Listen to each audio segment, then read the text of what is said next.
This is Comic Geek Speak, episode 1794.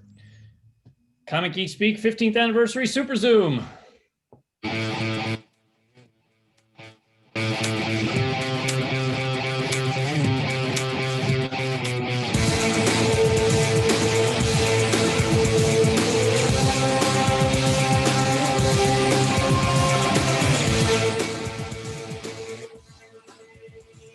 Welcome to Comic Geek Speak. I'm Brian Deemer. I'm Kevin Moyer. I'm Shauna D. I'm Shane Kelly. I'm Adam Murdo. I'm Matt. I'm Ian Leatherstein. And I'm Chris Eberly.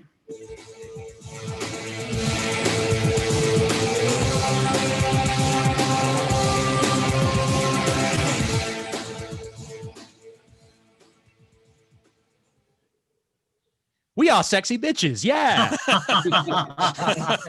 Oh my lord. Wow.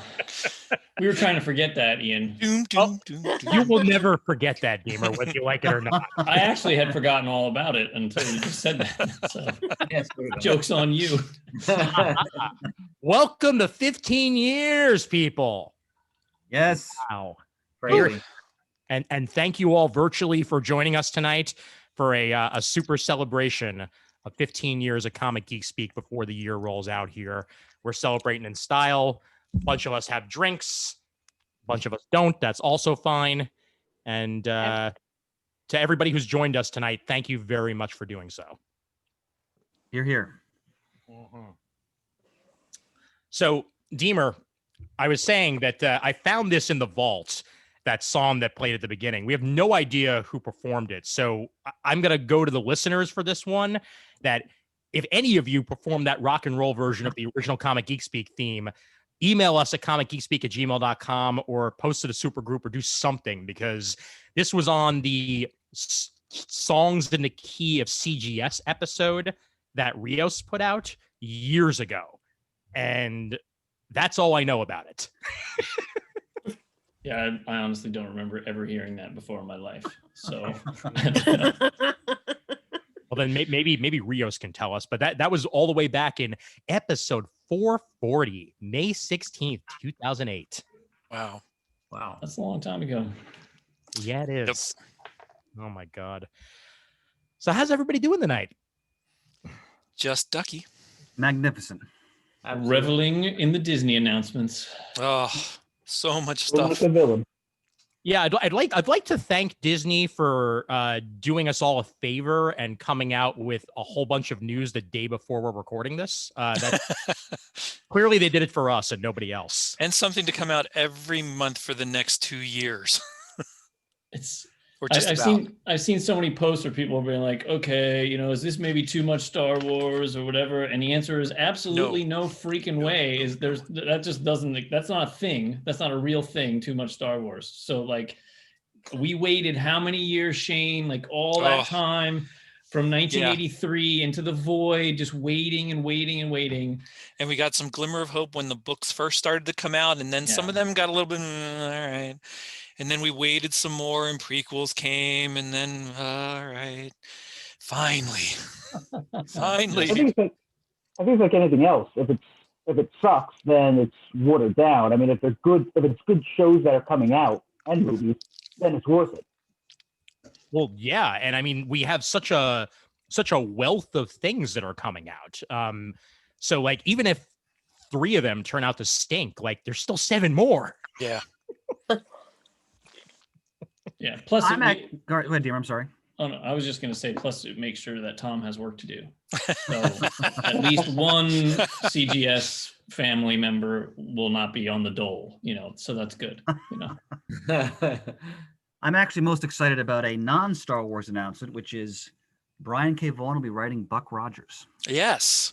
Oh, I saw that as well. That's what I'm most quite excited about that. Yes. I did not see that, so thanks for letting me know, Chris. Yep. Ian, did I actually scoop you on multimedia? That's amazing. I had not heard that. I've been mostly away from my computer today, so I didn't manage to catch that. Well done. So will this be a movie, a series, a TV series, a comic series? I think a series. Yeah, well, Ryan sent me the link. Apparently, they want to do a movie, a series, and other multimedia with Buck Rogers, with Vaughn at the helm. Sweet. Yep. So, I'm extremely excited about that. I mean, I have Buck Rogers on DVD, but I just found it on some NBC app along with Miami Vice and Knight Rider. Knight Rider. I've been looking for seasons of that for years without buying them, and boom, there it is. Now I have a question. So, what do you guys think of? I know we're doing kind of a Disney thing here, but with Warner Brothers basically looking to go at least through next year exclusive with their HBO Max. Do you think that's going to be a big issue for them? I saw some theaters are already pissed off, and Directors Guild and some of the other guilds. But do you think that's going to be a wise move? I know I stream now. We have Roku's. We can't get HBO Max. I'm assuming at some point they will be, but do you think that's going to be the way to go? I mean, Disney can do it. I don't think it's going to be a big issue for them, but what do you guys think with that aspect? Like, I'm okay with it. Here's the bottom line, right? The only reason that they would ever show a movie in a movie theater is if it makes them more money. And the millisecond that the money meter tips to the streaming side, then to the theater side, they're done. Like, they don't care. They're I say this as a longtime projectionist and lover of the movie theater, being inside the theater and the whole thing. They can go away tomorrow and it doesn't really matter. Like, I have a 100-inch screen and a projector myself. Like, it's a pain in the ass going to the theater, right? Like, there's other humans there and they make noise and they do dumb shit. Like, I don't need that in my life, right? So, like, I know, some directors are going to love it. Well, they can afford their own movie theater in their house, and there'll be specialty theaters. People go see the anniversary edition of Raiders of the Lost Ark, whatever. That'll still exist, but the vast majority of people will end up just watching from their house. And as soon as it makes them more money, there's no loyalty. The studios kind of hate the theater owners, because theater owners are a whole other pain in the ass that they have to deal with, right? There's so much politics behind the scene. And the second that studios don't have to deal with the giant pain in their ass, they're going to be celebrating. So it's, the theater owners are pissed because it means they're going to not own theaters anymore. And they weren't investing their money wisely over the last 30 years. So now they're going to have to find a new job, So, God, I missed the candid wrath of Deemer. Oh. And before all these Marvel movies started coming out, I was about done with going to the theaters just because of the stupidity of other people. Then all this cool shit started coming out, and I started to go back to the theaters. And then I started taking the kids to the theaters, and I love it. It's a great experience. However, I'm okay if they put this stuff on streaming. I have no problem just sitting at home in a nice, comfy chair, watching TV, and it's all this new stuff. The only thing that I wish had gone way smoother, which, mind you, Disney has been doing a lot smoother than what Warner Brothers did, is that if they had just frickin' told the creators first and clued them in a little bit, because they apparently did that with Wonder Woman 84 and then nothing else, which is why Chris Nolan got, the reaction that he got out of it, which is why the director of Dune got the reaction that he got out of it, is that they woke up in the morning and then all of a sudden their movies were coming out day and date without any warning. No, I'm just saying it's within Warner Brothers' right to do that, but not exactly the right way to do it. You're also not going to keep it under the rug if you tell everybody. So I had read that Patty Jenkins and Gal Gadot got each $10 million to basically push the stream release of it. Now, even if I had HBO Max, if we could get it on the Roku, I'm still planning on going to see it in the theater. I went to see the 40th anniversary of Empire Strikes Back a couple months ago, so I'm not afraid to do that. But kind of like with Shane, I'm at the point now where if there's 5 movies in a typical year, obviously not 2020, that's probably a big year. It's got to be specific movies, typically MCU movies, that I'll actually go to the theaters for anymore. Well, let me say this. So last night, just to put in a counterpoint, I went to see Die Hard for $5 in my local theater, and it was absolutely glorious. Yeah. Now, granted, I was one of 2 attendants in the movie theater. I was going to say, it was a Christmas special, right? Yep. So to piggyback what Dean was saying before, as long as they play, especially like retro stuff, I'll always go. I mean, I was brought up going to the movies with my parents almost every week. And I'm sure that down the road, I'll go as well. However, I'm good right now. And I'm not unhappy that they're all doing this. Yeah. And I mean, one thing they made perfectly clear, though, in the Disney investor call is that Black Widow ain't going nowhere, and it's still coming out in theaters in May as of now, and they have not said how long that window is going to be of exclusivity, whether or not it's going to be a month or 2 weeks or 3 weeks or what have you, until it winds up making its way onto Disney Plus. But they also mentioned that they're going to be keeping their alternate model on Disney Plus of occasionally releasing premium releases day and date, as the Disney animated movie that I was looking forward to for this year. Now I'm blanking out of it all of a sudden, but say again? Soul? The Pixar thing? No, no. The one that they're charging $30 for. Well, they haven't announced what price they're charging. Raya and the Last Dragon. That's what it is. That one. Yeah. Oh, okay. Yeah, Raya and the Last Dragon is a Disney animated as opposed to a Pixar. That they're releasing day and date. They haven't said if it's going to be $30 or less, but either way, it's extra money. Look, if you do the math, so Disney, they already hit their goal that they wanted to hit by 2024, and they hit it already for Disney Plus streamers. Now they're expecting 260 million subscribers by 2024, right? So if that many people at $8 a month is over $2 billion every month. If they're making $24 billion a year on their streaming service, why do they need the movie theaters anymore? Like what possible, like, yeah, you might release 1 or 2 big movies a year and earn an extra $1 billion. And like, sure, who's going to who's going to say no to an extra $1 billion? But really, why are you going to bother with the middling stuff? Like it seems crazy. It's just a waste of everyone's time.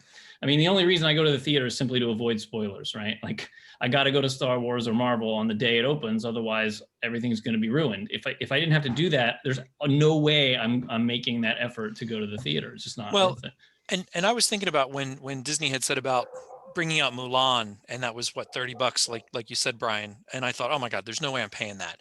But I pay almost 40 or more just to take me and the 2 boys to go see a movie. So I'm thinking, well, 30 might not be too bad if it's something that we really want to see. I probably would go for it, depending on the movie. Right. And that's just it. For families, that's a great deal. For 2 people, less of a good deal. Sure. For one person, terrible deal. Yeah. So let's seriously. Let's ask the person in the room who actually works in the movie business. So Tom, I know you don't have to say anything specific about Disney, but just like in general, what's the vibe with, your coworkers or whatever about this whole Warner Brothers thing? A lot of people are very interested in what's going on and how they're going to do this. I think the biggest problem is that they're not going to make as much money as if they had it in the theaters. So that's the thing and so you may not get as many big blockbuster giant films if that's the way they're going to do it, because they just don't make as much off the streaming. So now, let's say if Warner Brother adds, like if HBO Max adds 30 million subscribers in the next 2 or 3 months because people are like really into watching these movies, you don't think that makes a difference? I still think they'd make more. The actual production companies would make more money off of it rather than, the streaming company. What was the other thing I was going to say? The other problem is a lot of these people work on the movies. They get back end deals that if the movie doesn't make as much money because it went to streaming and they count it, the counting is different or something, they're not going to get that big payday that they get. That's a part of a lot of people's deals. It's true. Is back end participation and that's probably why so many people at the Warner Brothers thing got freaked out, because they're like, well, shit, there's my points, box office points. Streaming, there's no such thing as streaming points yet. So if they don't put it in the theaters, I'm out millions of dollars. That's a great. I'm not, because I never get that stuff. But but that's why a lot of people are upset, I'm sure. That's an excellent point there, Tom. And I mean, that's how Robert Downey Jr. made a lot of his money off of the Marvel movies, for example, is almost entirely off a back end. Yeah. And now I guess the alternative, right, is if you're hoping for this payday, but the movie is delayed. Like if you're Scarlett Johansson and you're waiting and you're waiting and you're waiting, and it's going to be a year and a half or whatever since your movie was supposed to come out. Are you like, maybe I'll just take some streaming money instead because I got a house that I was planning on buying or whatever? I mean, I don't know, right? But like at some point you have to say, well, how long do you want to delay versus when you want some money, right? And that's a choice that people would probably be interested in making, or at least having a say in. I don't think Scarlett's living paycheck to paycheck. Just my thoughts is that if she needed to wait another year and a half to get, a couple of million extra, she could probably wait. Yeah, but we don't know if she pulled a Nick Cage and bought 17 houses. And, I mean, Well, Just assume she's living off the Colin Jost money. yeah, I was gonna say. But I think that's why Patty Jenkins and Gadot got an extra $10 million each, because they were projecting the movie to do $1 billion. And since it's not going to be a big theatrical release, that was their kind of way of offsetting, not doing it completely in the theaters, from the stuff that I've read. Whoa. Yeah, sorry, I'm playing around with the spotlight here because I just realized that that's something we can actually do. So let me. Bam! But All of a sudden, we got really big on the screen. Yeah, right. When you think about it, I mean, like, when it comes Yeah, to that business- releasing content anymore, I mean, when you have like Netflix and doing their original content, Amazon Prime, you're not going to see that in the theater, and there's it's still quality content and people are watching it. There's millions of viewers, so it's like the next business model, and it almost seems, you think about some of the series, you're getting 13 like 50-minute episodes, you know what I mean? So it's like you can go to the theater and watch a 2.5-hour movie, or you could sit and watch a series, which is, 11 hours of content, Well, and So- I keep hearing things like this Obi-Wan show is a theatrical release broken up into an episodic format for the streaming, but it is a movie. Yeah, that's the case. They've said the same thing about Falcon and Winter Soldier as well. That it's very, very cinematic in the way that it plays out. It just happens to be split up amongst a bunch of episodes. And I also think of when Tarantino brought Hateful Eight to Netflix, that wound up becoming a series, even though it was originally a movie. Because he had that leeway and split it up to, I think, what was it, 3 episodes that are now on Netflix for anybody to check out when they want to. I like that the whole concept of how you can tell stories is changing, right? Like it used to be your grade A material was a 2-hour movie format, give or take, and your B level material or C level material was hour-long episodic stuff on television. And then with HBO in the early 2000s, they started to like change that scene and say, wow, some grade A actors want to be on TV. And that was like, what the hell does that even mean? Grade A. Once you start doing movies, you don't go back to TV until you're 60 and no one else will hire you, right? So now we're seeing top tier people making amazing shows. And so now the shows are almost higher caliber. Well, in many cases, they're way higher caliber than the theater content.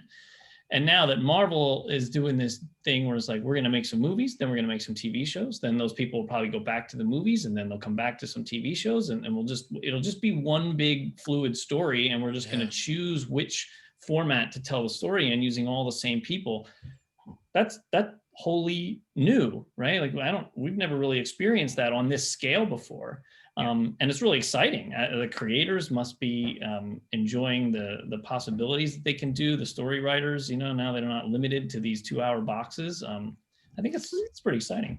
Well, and I watched the whole first season of The Mandalorian, and then I watched all the behind the scenes show that was on Disney Plus for that.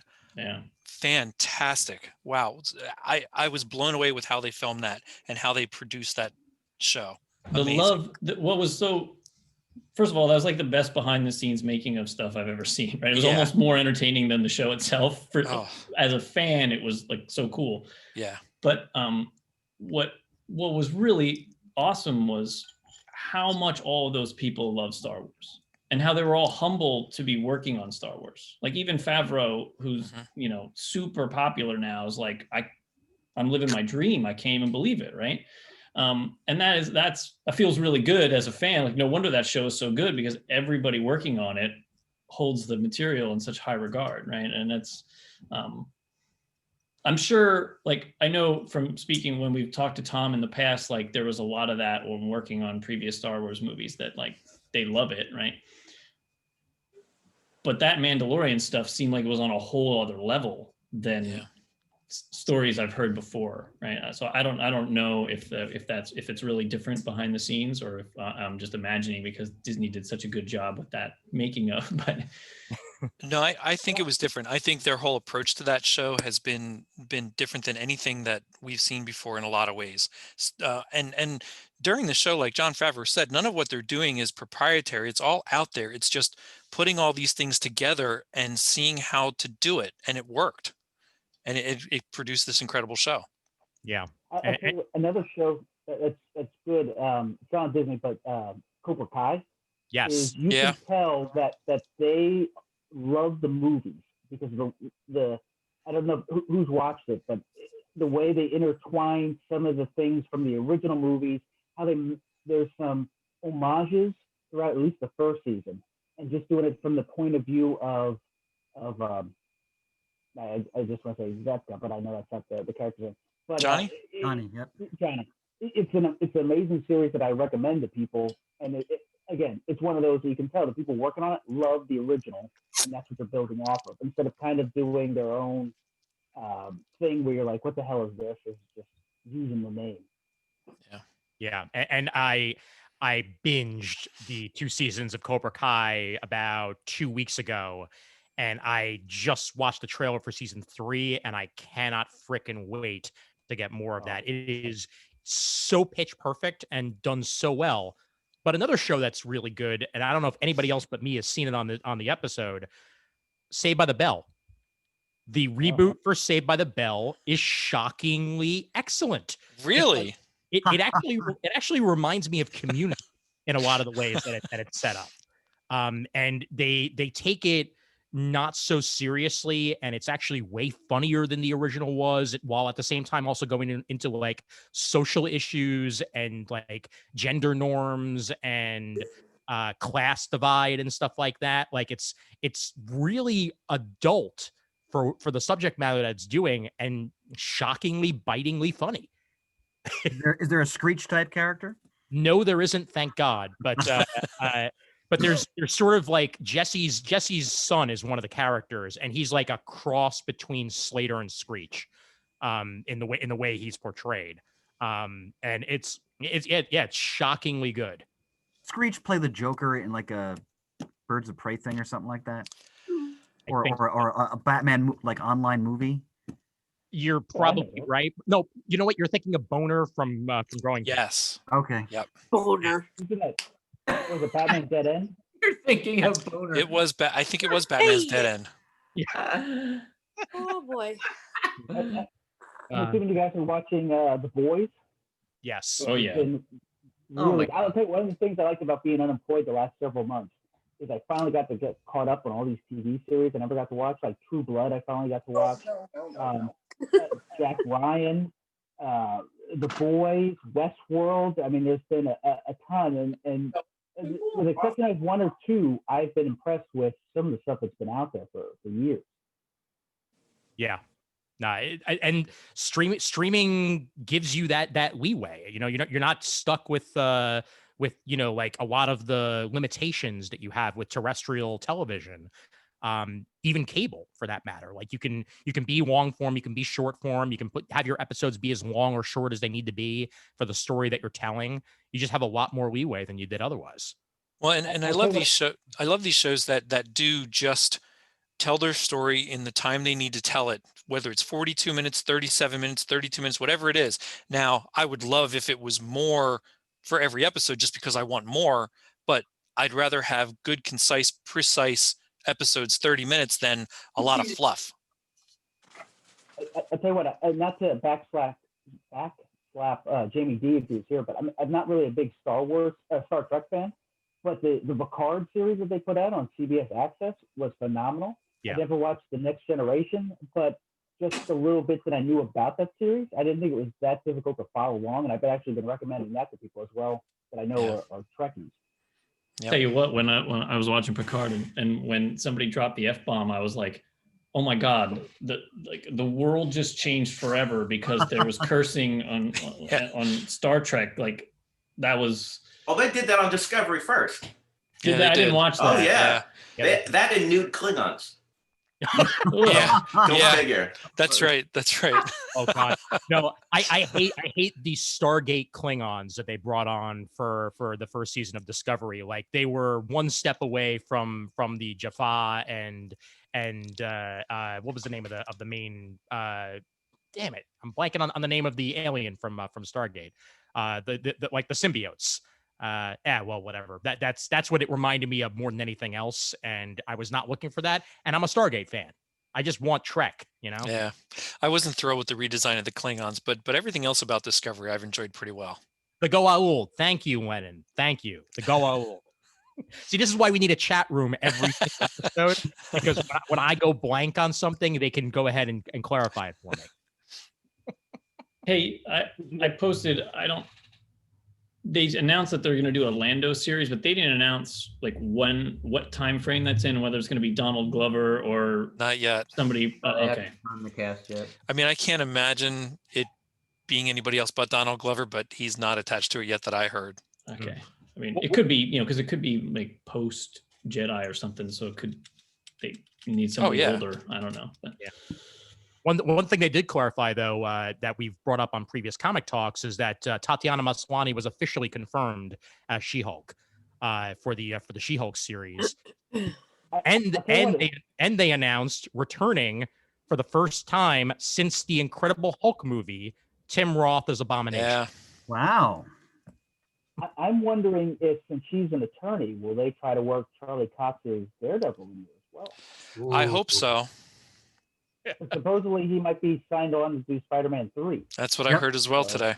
Yeah. Him and Tobey Maguire and Andrew Garfield are going to do some kind of multiverse thing. Apparently. Yep. Alfred Molina. Yep. Can't wait. But let's even Nicholas M. I heard Toby was. I thought I heard Toby hadn't signed yet. Is he still holding out? Toby hasn't signed yet. Yeah. So he's waiting. He's gonna wait until they give him enough money, probably. I think supposedly, this is all rumors like that, but he was seen doing a fitting that it might be for Doctor Strange 2. So I'm assuming if he's going to do Doctor Strange 2, then he's got to do the Spider-Man one, right?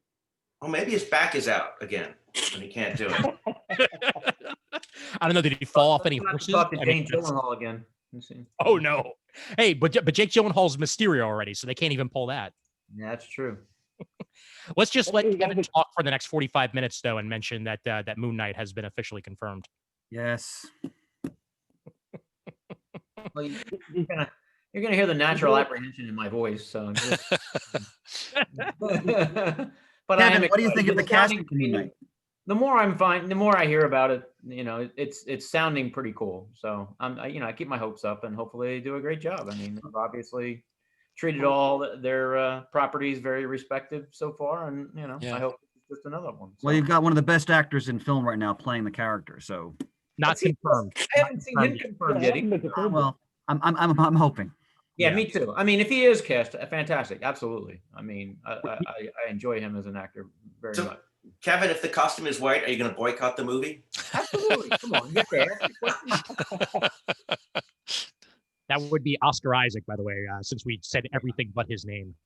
There actually was an article. I don't know. I shared it with Matt. Was that a week or so ago or so? They said they were talking about it, and I guess pre-production has obviously started in some fashion, and there was it had mentioned that they were doing there was a silver costume, So I kind of think, I mean, I've heard rumor being tied with Blade and and that kind of supernatural thing going on. So I watch the underpinnings of all these, speculations and rumors and try to filter out. But it seems to me like they're kind of being,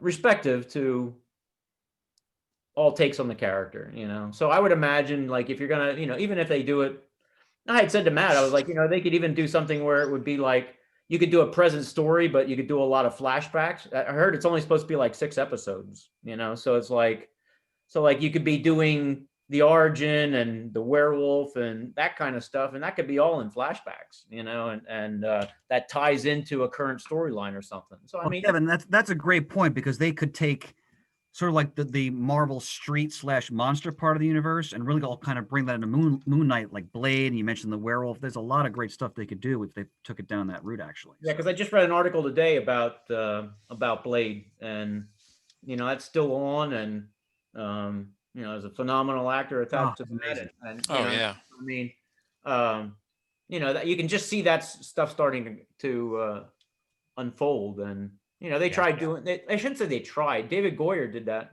back in the Blade TV show. Mhm.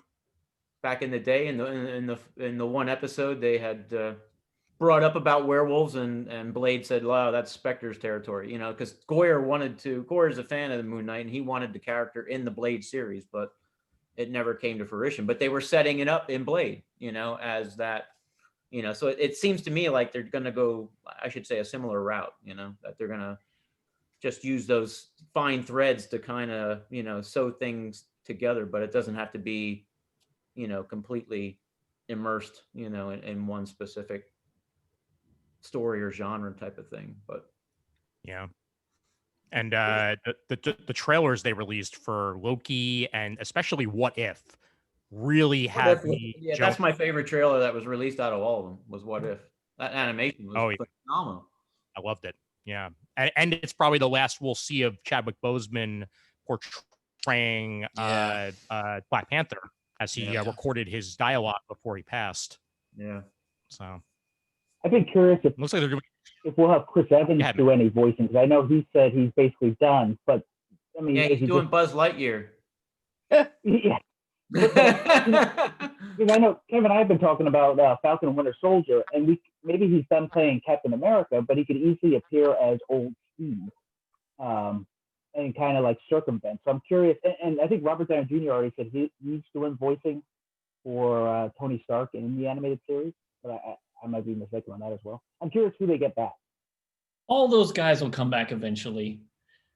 Either they'll just desire something and so they want a quick $1 million, or they'll be nostalgic for the characters, and like 3 or 4 years will go by and they're like, oh, you know what, I really had fun being Captain America, so let me be Captain America again. And Disney will happily say, sure, like it's cool, right? Like I cannot imagine that any of these people are going to be so high and mighty that they're going to be like, Chris Evans is not going to be like, I'm only making indie films now. Like, forget they are actors. They are actors. Don't forget. So it all goes back to Sean Connery's "Never Say Never Again." I mean, never say never again. He probably wants to do Dr. Dolittle too. Well, that's the thing. I mean, who's really had success outside of the Marvel universe? Like Chris Hemsworth. How many movies outside of the MCU have been successful? Robert Downey Jr. in the last couple of years. Chris Evans the last couple of years. So you figure these guys. Well, he just had that huge Apple TV Plus show, which is like their most popular show. So yeah, okay. Yeah. I think it's interesting. That, so was sorry, anybody? Go ahead. No. I was just going to say, Chris, was anybody expecting Secret Invasion the series? No. I just figured that would be a theme that would be running throughout the next phase of MCU. Yep.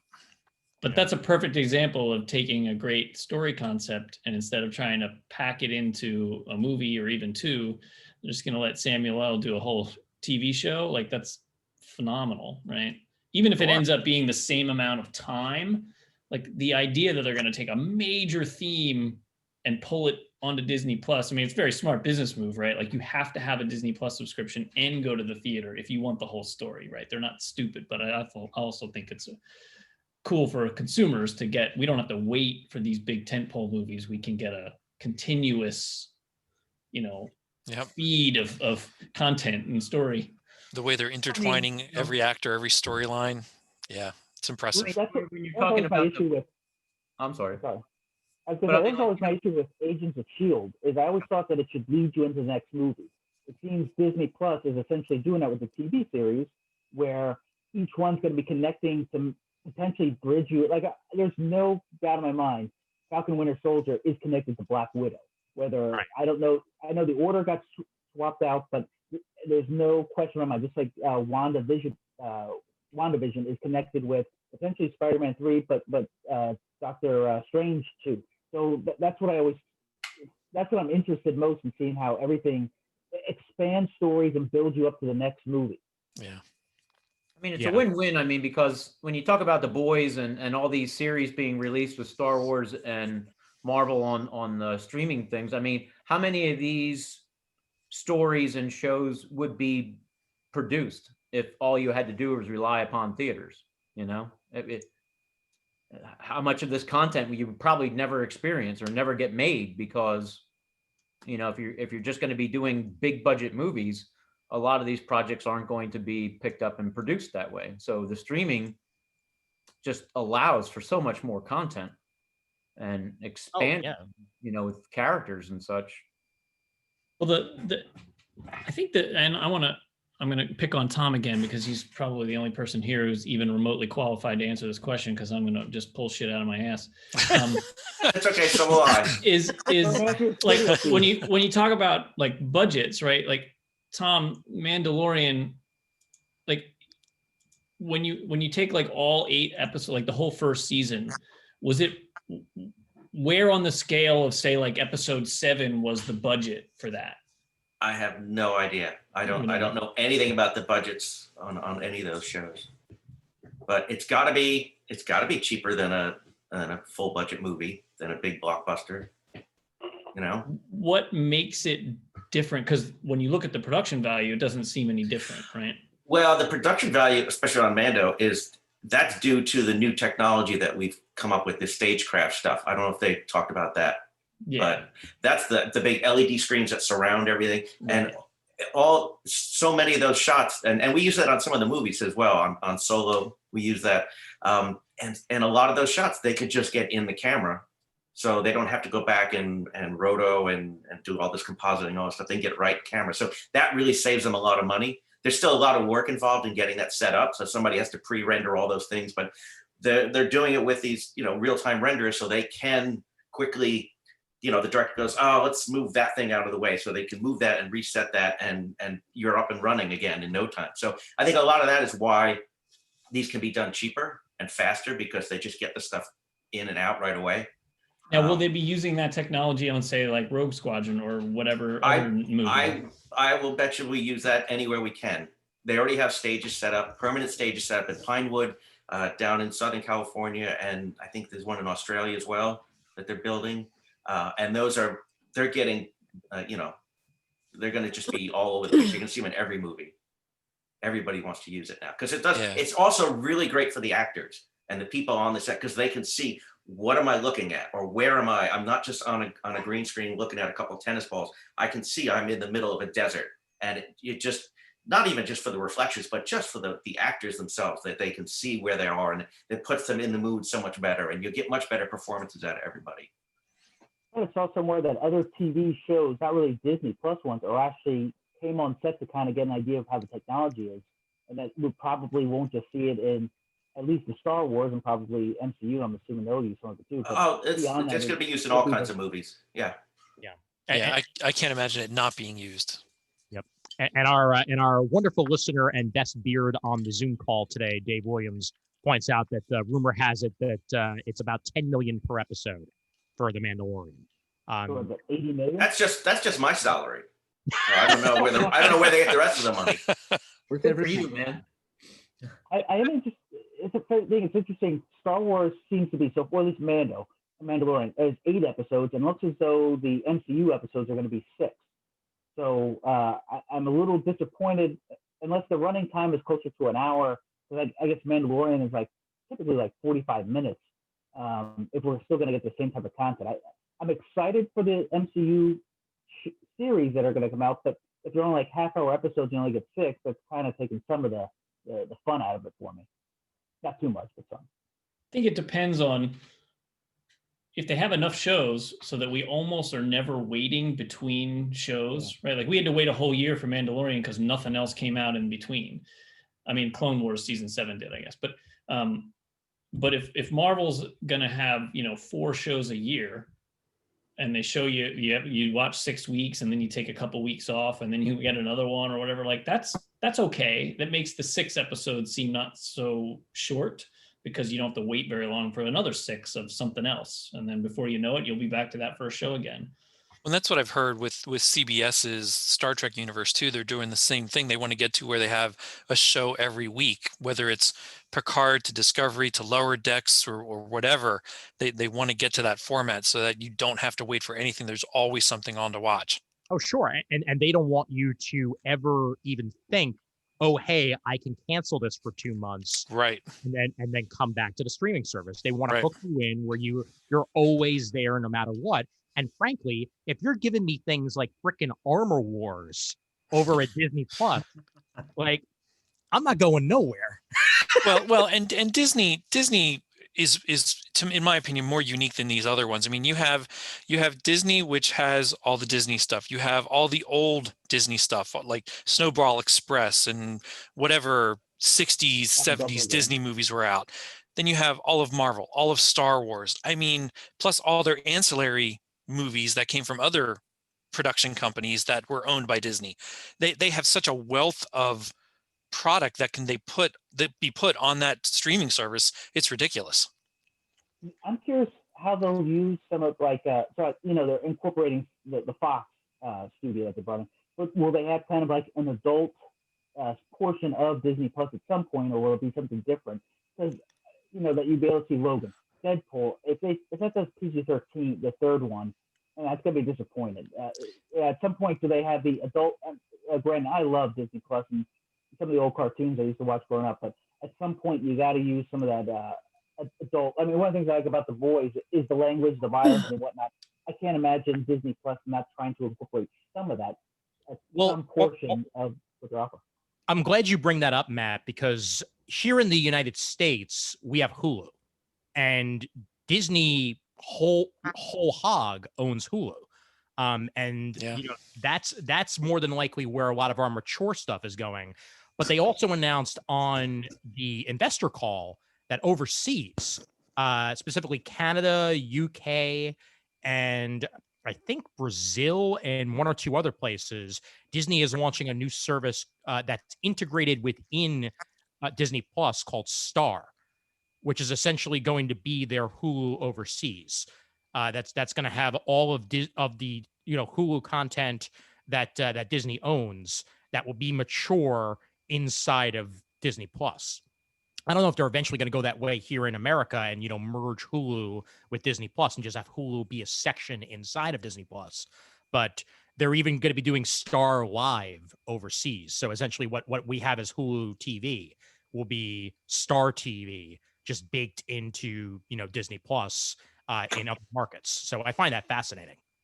I don't think that they would incorporate the Hulu into the Disney if that's their mature stuff, because they want to keep that Disney brand as wholesome and family friendly, and they don't want your kid to. I'm in the Disney app and I accidentally went over to the Hulu button and saw something that they shouldn't see. So I mean, that's just my opinion. I just think they would definitely want to keep it separate.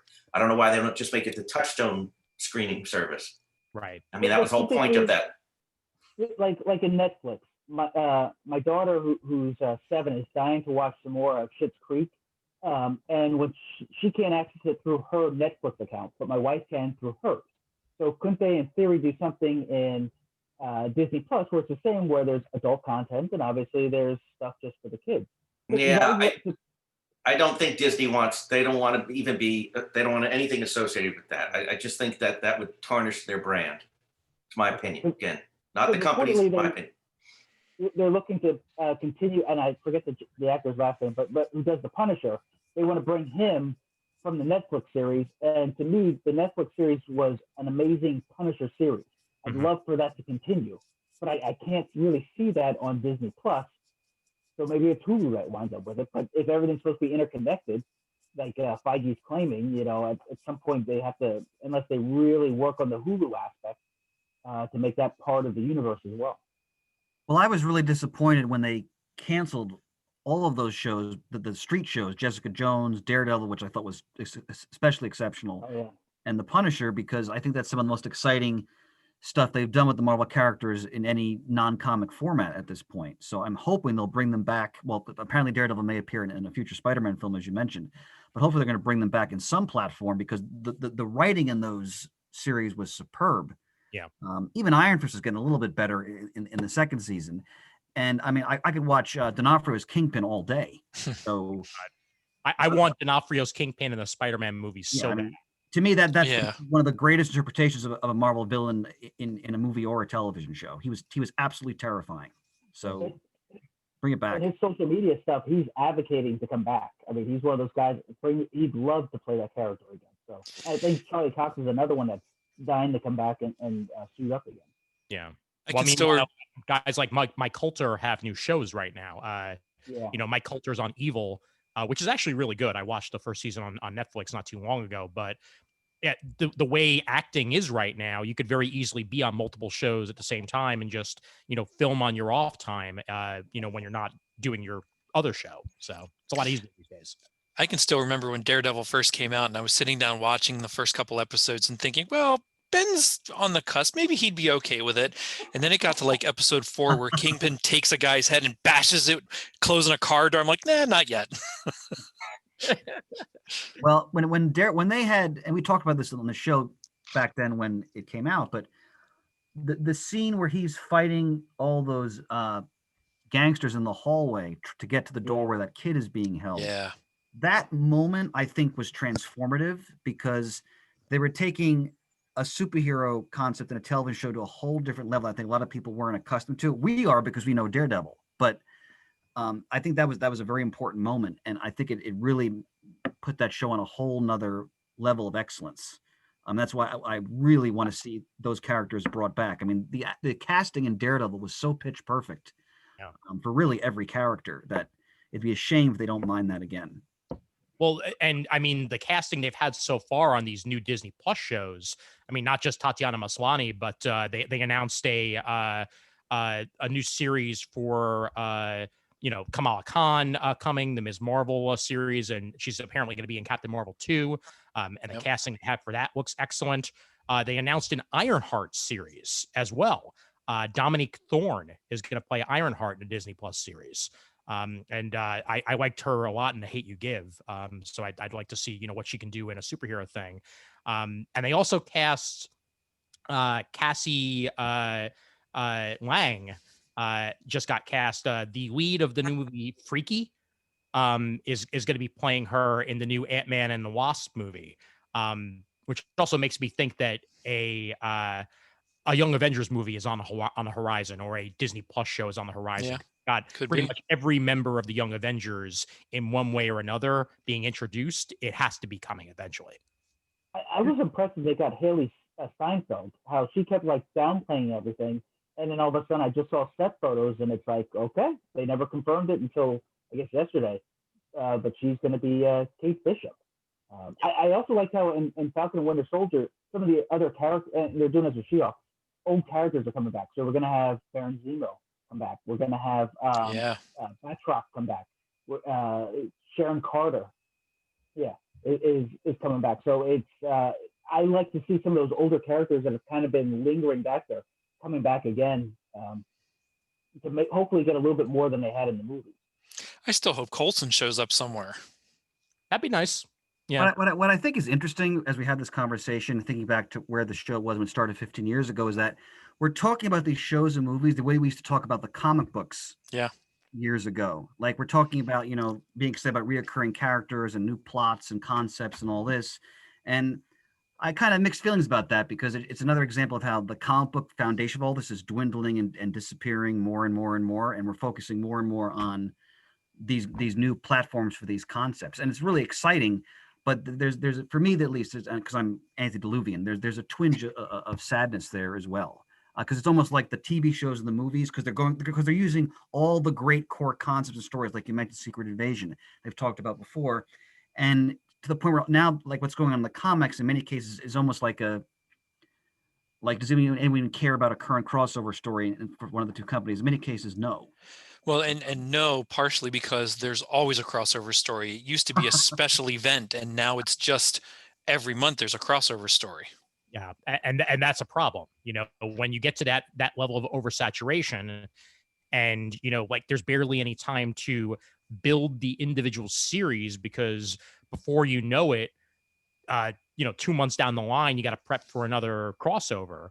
It's hard. It's really hard, but it's also a little bit easier when you have, a digital way to read comics for those of us who have chosen to go that way, where, you can skim through and you can even skip over those freaking crossovers if you really want to. Yeah. And just, and read things in whatever order you want without having to go fish out your issues. But, fishing out your issues is also pretty cool. Oh, Well, I think it's still a boatload of fun, but yeah, I love the digital platform for so many things. Yeah. I think Chris, I was thinking the same thing with, is this the evolution? So the MCU established something that really, arguably, hasn't been done before. And other studios have tried it, including DC and Monster Universe. Is this kind of Disney Plus just expanding upon it? I thought the same thing is, this is essentially taking the concept of comics and now applying it to movies and TV series even. So are others like Star Wars? Not every new series that they announce necessarily intrigues me, but is it going to be the same concept where everything kind of, you can see everything ties together? If you want to follow this big story outside of this Skywalker saga, all these other series will wrap in. That you could probably see Mando in another series if it lines up in the same time frame. So I am curious to see if other studios who tried something similar have failed, whereas then Disney's able to kind of take that concept and now expand it even further than it was before. And Matt, let me piggyback because I'm going to bring up something that I know you'll appreciate, because you're talking about how the comic storytelling format, now that the special effects have caught up, it can really go anywhere in some different formats. Think about when we loved watching Buffy the Vampire Slayer, right, in the previous decade. Why was it so good? It was a comic book on television, right? Yeah. Exactly. So it's the format itself, even if the medium changes, so to speak, or like the way it's being conveyed, the concept is, so the way those stories are told is so strong. And once you have the technology to do that, I mean, really the sky is the limit in that sense. Well, I think what's interesting, at least for me, because I was actually thinking ahead about of its this. time, Lennon. It was ahead of its time. Sorry. I was thinking about this with the big announcements yesterday. Is for a long time, as long as we've been doing CGS, comics have been. We spend most of our time talking about older comics because that stuff, well, it was when we read it when we were impressionable youths, but also because some of those stories it was still the beginning of something. A lot of what has happened over the last 15 years is just very derivative. And we'll get like 6 or 12 awesome issues when a new run starts, and then it starts to go somewhere that's not interesting anymore. And then a year and a half later, a new run starts on X-Men, and you're like excited for another 8 issues, and then you're bored again. Well, with the movies, we're all excited now, and it's been, because it comes out at a slower pace, we've been excited since 2005 or 2008 when Iron Man came out, right? Like, we've been continuously excited for 12 years. Whereas with comics, were we ever continuously excited for 12 years, right? Like, I don't think so, right? Even when I was 14, there were some issues that I didn't really like. So it's interesting. And so I think for me, I don't necessarily care whether I'm reading a comic or watching a show or a movie. As long as these characters that I love are entertaining me, that's what I care about, right? I don't need to be reading them. I'll always love comics, but I don't necessarily need them to get enjoyment from those characters, I think. Yeah, that's fair. I mean, I've fallen in and out of reading over the years. I mean, we all have, for characters that we love and characters that, like say, like there'll be an arc of a series that I just don't dig. So I stop reading it for a little bit and then I come back. The X-Men, perfect example of that. Oh, yeah. I mean, like there'll be stories that I love. There'll be creators that I love. Bendis's run on the title, I really enjoyed. And then for a while there afterwards, I couldn't care less. Like I tried. I read a couple of issues and it just wasn't really catching me. And then Hickman comes and completely, takes everything and moves it in a new direction. And I'm fascinated all over again. Later on, when we're talking individual, series, one of the latest series that just launched out of this whole Hickman thing, X Factor, is I think now one of my favorite series I'm reading. And it came out of nowhere, and I'm really enjoying it. But there's going to be times when these new TV series and these new movies are the same thing for me. Like some of them are going to hit better than others, and that's fine because guess what? 2 months later, there's going to be something else, or heck, even 3 weeks later, for all I freaking know. So it's just one of those things. And Ian, it's like we were saying to go also with Deemer's point is that when the characters are such strong concepts, when you have the right writers, whether it's on television, film, or in a comic, it's gonna be sensational. People are gonna love it. And then it's if you have the wrong writer, it's going a different direction. Like we talked many times in the show about how much we love certain indie titles that are totally creator driven and creator owned, right? Like a Lazarus by Rucka, for example. I could read that till the end of time. If he's doing it, it's going to be amazing. So, absolutely, yeah. Writer's always key. By the way, I have to go to the chat here for a minute. D. Byers points out he was listening to an old episode recently, and apparently you blasted the casting of Robert Downey Jr. and said they should have cast an unknown. I don't doubt it. I don't doubt that I said that. I remember that very well. Yeah. I mean, and I'm not afraid to say that I was clearly wrong in that because he did a brilliant job. But I do think that it's forever it doesn't necessarily matter to the masses, which is why it was a fine choice, right? But to comic fans, like I still maintain, and I just rewatched both movies, that Michael Keaton is a terrible Bruce Wayne, right? Like he's just not Bruce Wayne. And it doesn't mean that those movies aren't fun, but it just means that he doesn't embody the characterization of Bruce Wayne, at least that I ever interpreted by reading hundreds of Batman comics, right? I mean, your opinions may vary, but it didn't stop that movie from being a big success and a lot of people, loving it. And I love it despite the fact that he's not Bruce Wayne, Yeah.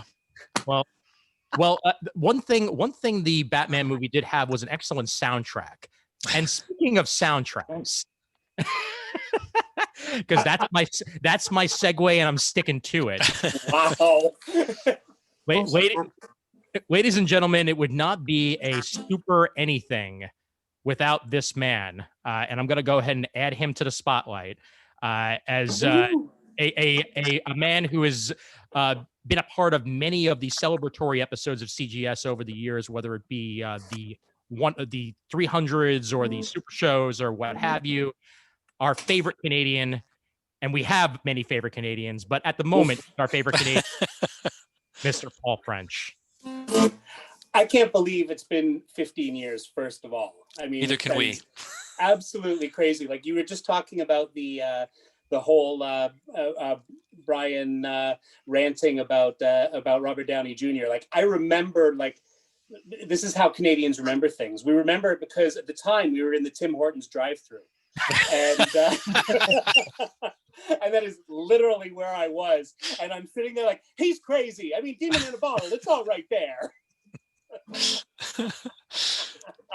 So it's just funny to hear, of all things, to hear that one come back.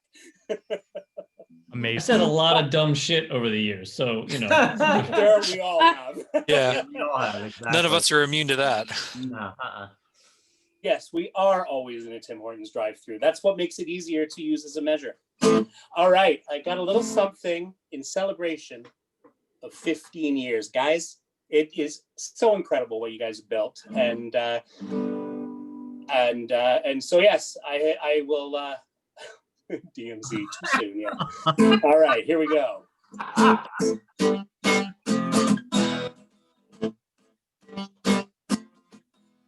Some people say a comic book is made out of ink, of paper and staples and colors like ink. Well, how you gonna find out what's freaking sweet? Just check out the show started by Brian and Peter. It's been 15 years. What did you get? Lifelong friends and a comic book debt. Peter's dancing from the heroes up in Titan's tower. I owe my soul to the CGS show.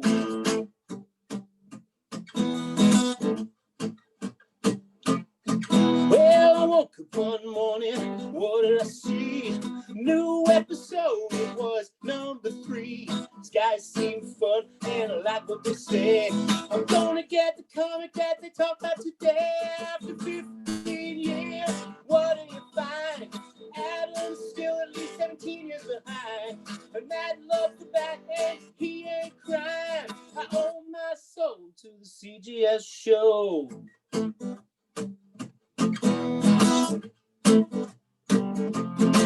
Well, I went to a con. Who did I see? Crying as a snow trooper waving a D. I got in line to buy a sketch for you. Cass was right behind me screaming, 52 after 15 years. What do you buy? This great comic cube and some time to unwind. Jamie D's the drunk cat was funny and no. We love you and miss you, Janie. And it's true, happiness is a full, long box. I didn't think I was going to be able to get through that because when I practiced it, I could not get through that without choking up. All right. I owe my soul to the CGS show. Well, we went to San Diego where Croucher and stayed. Jenny said, guys, I ain't getting on no parade. Kevin said, moon night was silver, not white. I'm not going to argue because I know that is right. 15 years. Yeah, it's 15 years.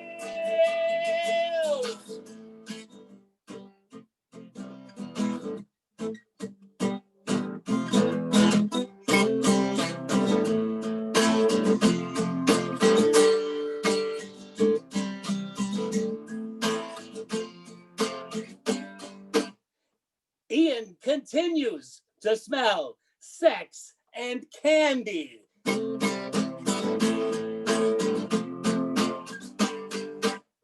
He is still smelling sex and candy.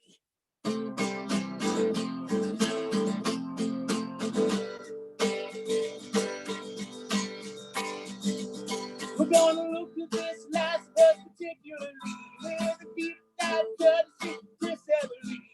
While we stomp the reels and we muddle the mud, let's make sure we understand what we learned. It's the 15 years.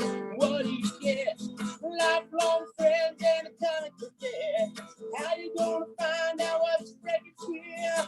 Check out the shows by the Ryan and Peter. Yeah, 15 years. What do you get? Lifelong friends and a comic book debt. Sure, we gotta assume this quick we can't go, but we owe our souls to the comic Geek Speak Show.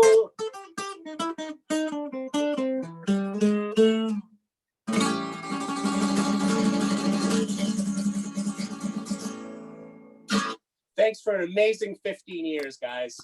Much love. Woo! Fantastic. Oh my God, Paul. Woo! I was in stitches. Stitches and tears. Oh my God. Woo! You're the man, brother. Thank you. Thank you for having me, guys. Thank you. Our pleasure. I got to show you something if I can pull it down. Yeah, sure.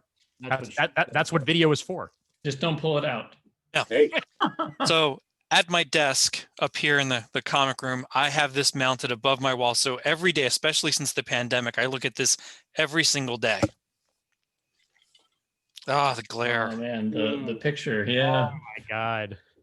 Wow. The one episode John was on. Yeah, yeah. Get the hell out. For those of you listening on audio, it is a picture of the original gang. Wow. Plus Don. And I had them all sign it. Oh, that's awesome. That is amazing, man.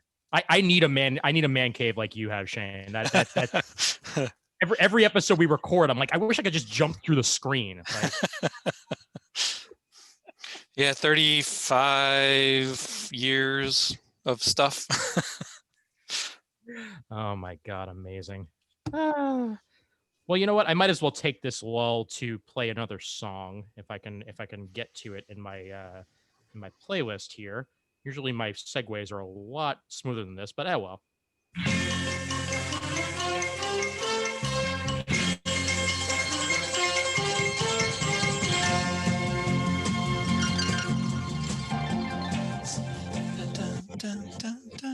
That is what an air harp looks like.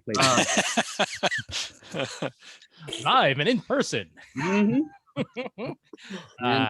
This is for the special occasion, I'm actually going to be muddled in front of my mother. Oh my God, yes. And it is time for everybody to enjoy a Muddle the Murd, and Murd will tell us more about said Muddle the Murd. Yes, that's right. Thank you, Ian. Muddle the Murd is our trivia segment here on Comic Geek Speak. It is the spiritual descendant of the original trivia segment, Stump the Rios. It involves the asking of 3 comics trivia questions by the listeners to me, Adam the Murd Murdo. They must consist of 1 Marvel question, 1 DC question, 1 independent question, and they must also break down chronologically 1 question about comics published before the year 1970, 1 about comics published between 1970 and 2000, and 1 about comics published post-2000. And if a listener submits 3 such questions, and I cannot answer a single one of them correctly, that listener will have successfully muddled the Murd and will be entitled to a prize. And in this 15th anniversary year, we've got some nice prizes to give away, haven't we, Ian? We sure as heck do, and what a way to keep your comics. Yes, that's right. We're talking about drawer boxes, friends, provided to us by our fellow sesquidecennial anniversary celebrant, the Collection Drawer Company.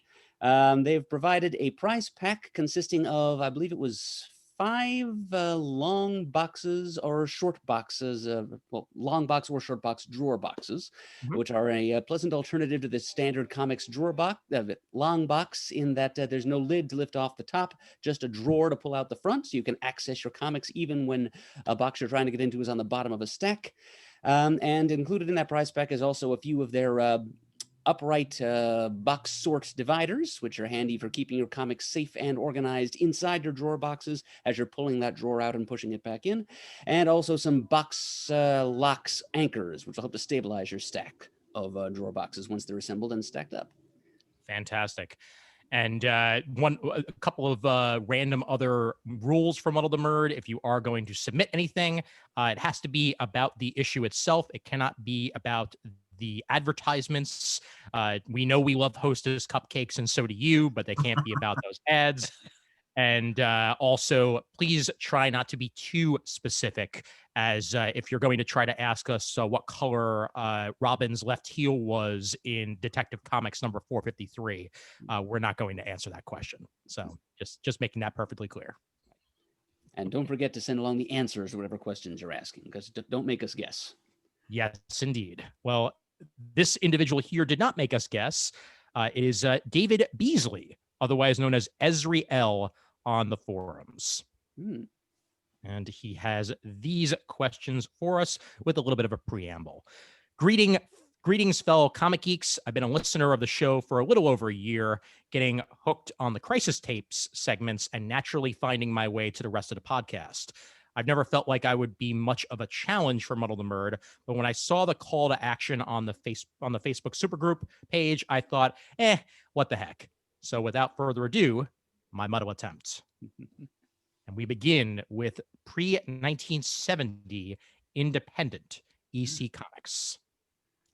In the late 40s, early 50s, the horror genre of comics became very popular, especially under the publisher EC Comics.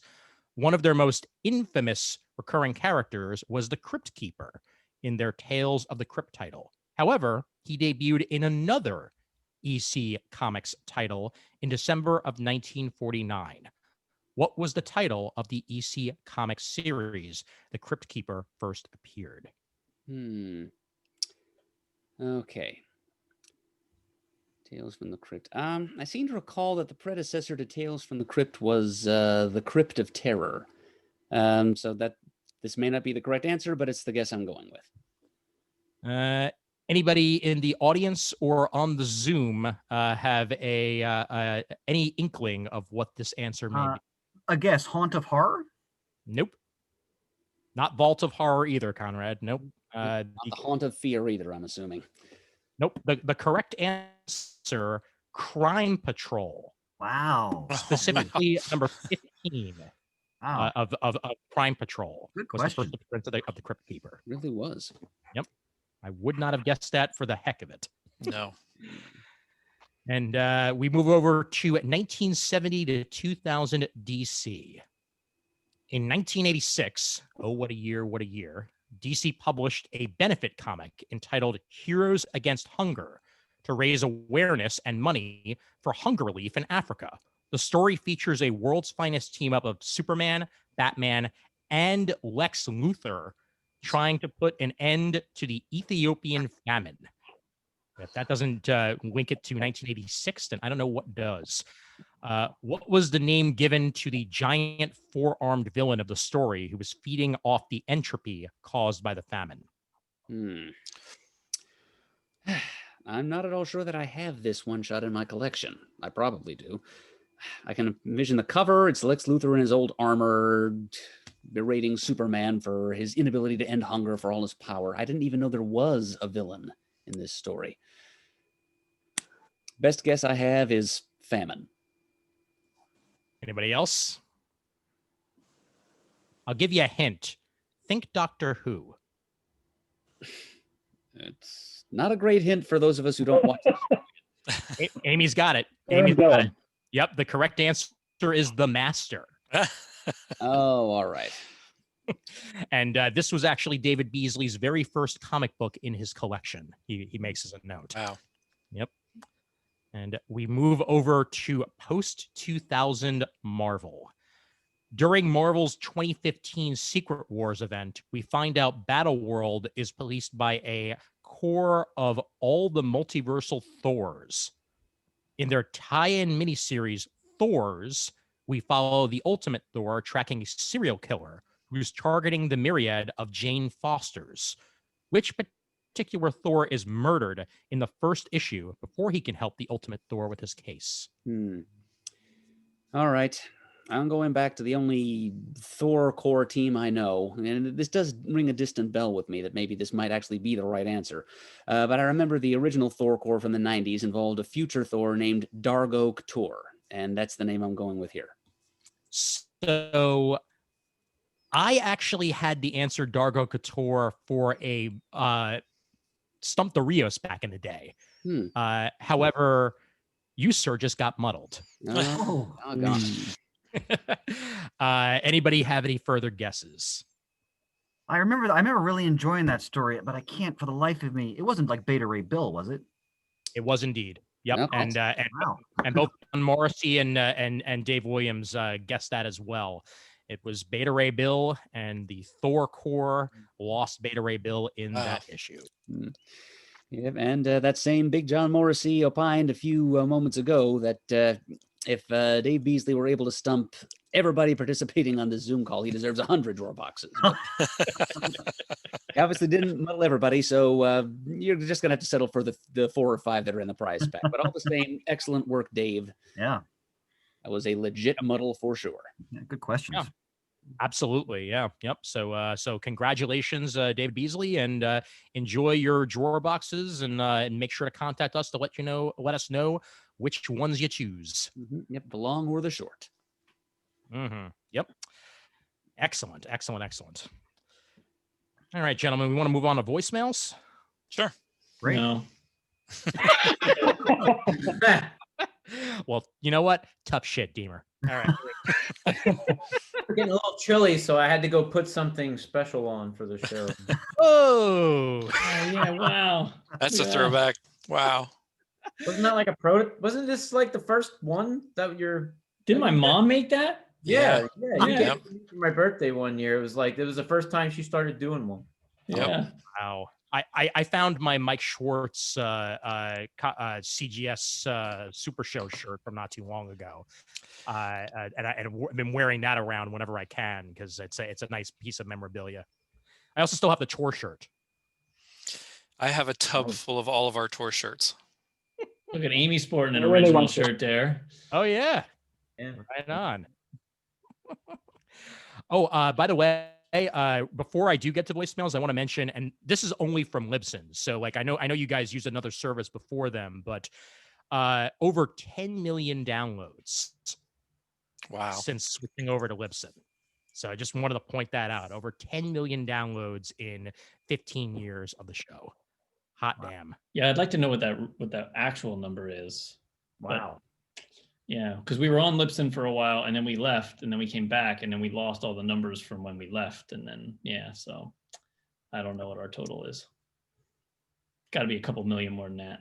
Oh yeah. All right, somebody just posted that's like 3 per episode. That's fantastic. Job well done. Job well done. Oh, Proper man. roasting. That's what we love from you guys. Just go out on a limb and say it was 15 million. So Yep. Yeah, just round up, right? It's good. exactly. Yeah, exactly. Why not? All right, we're gonna start off with a voicemail from somebody who's actually in the Zoom right now. Atchatak himself, Mike Atchison. So let's go ahead and listen to that.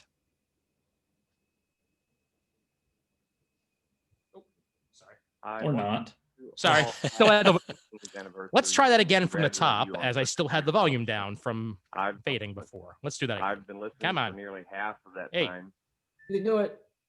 God damn it. I've been listening. Hold on. Professionalism right out the Right window. out the window. Exactly. All right, here we It's go. just like pants. You can't train them. You know? Mike Atchison calling from Illinois. I want to wish you all a happy 15th anniversary and congratulate you on such a great accomplishment.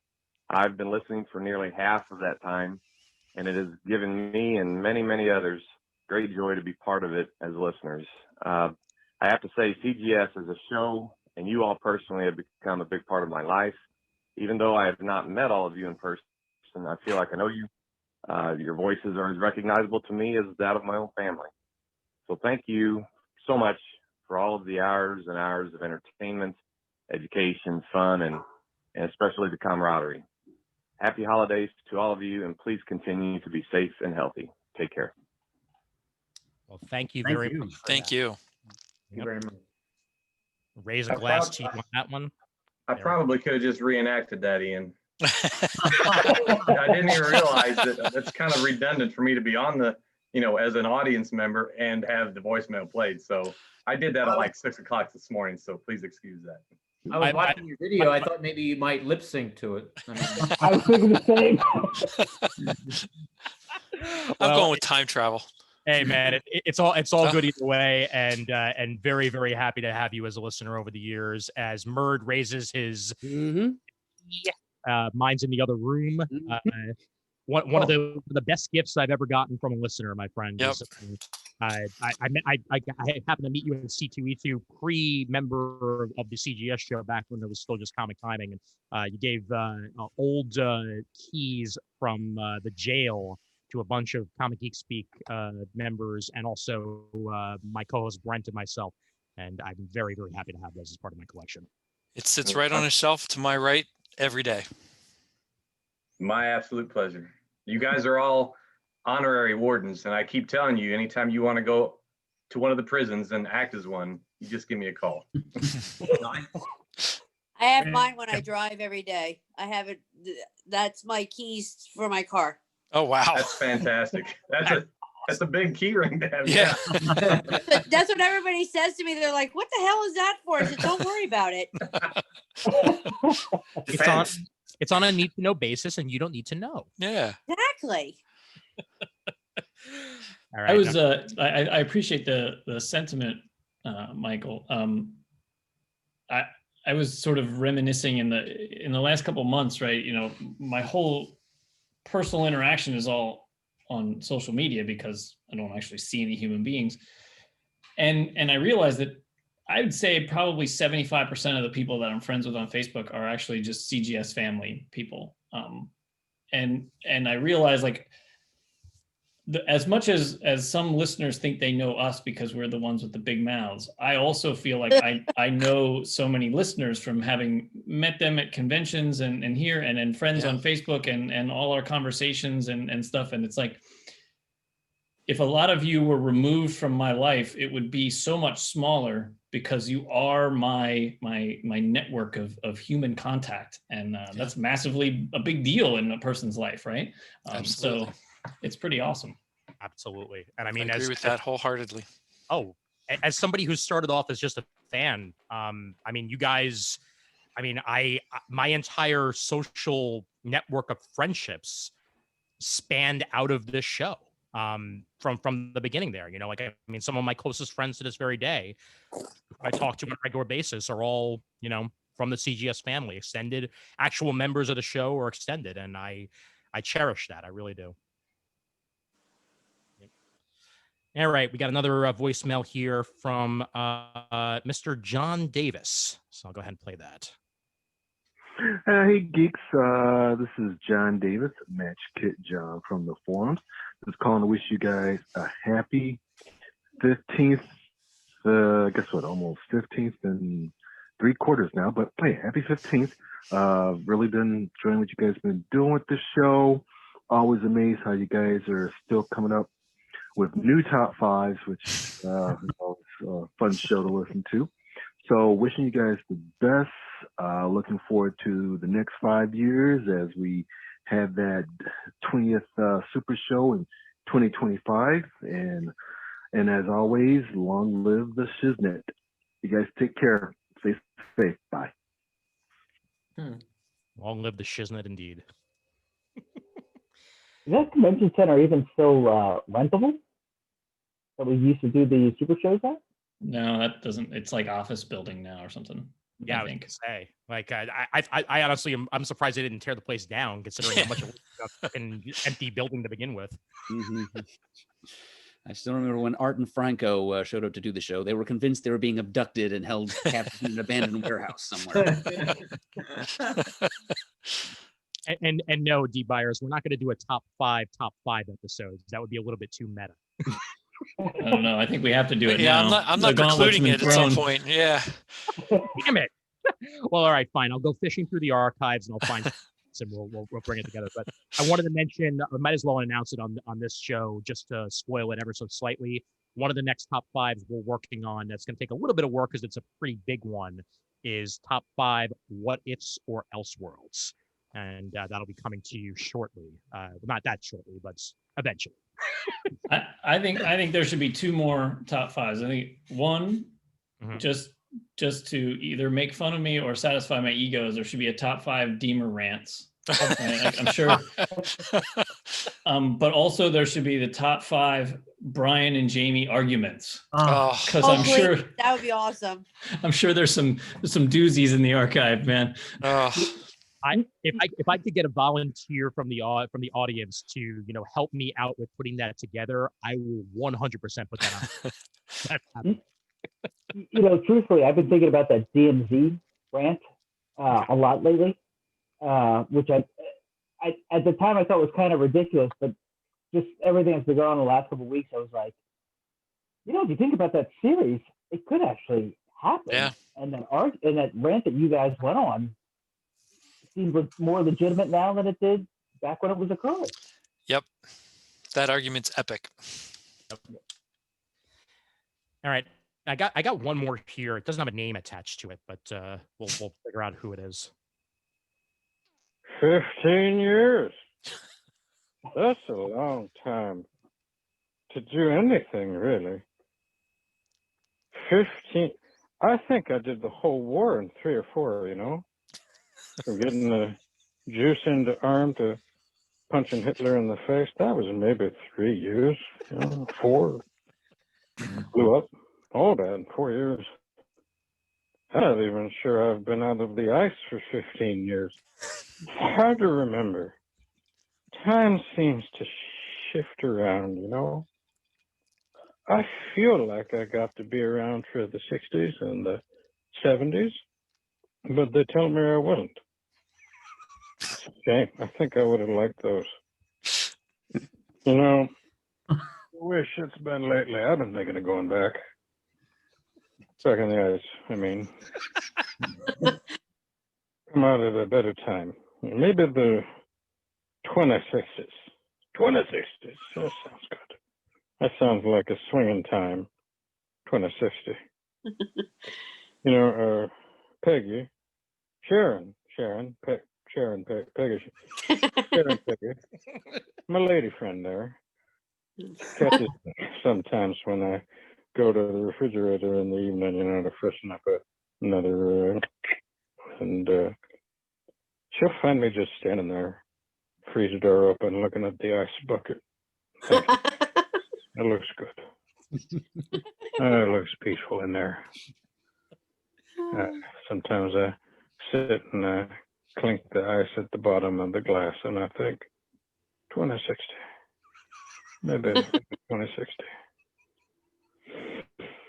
Well, I know your answering service is going to cut this off, so I will raise a glass and I will say congratulations to you boys on turning 15 years old.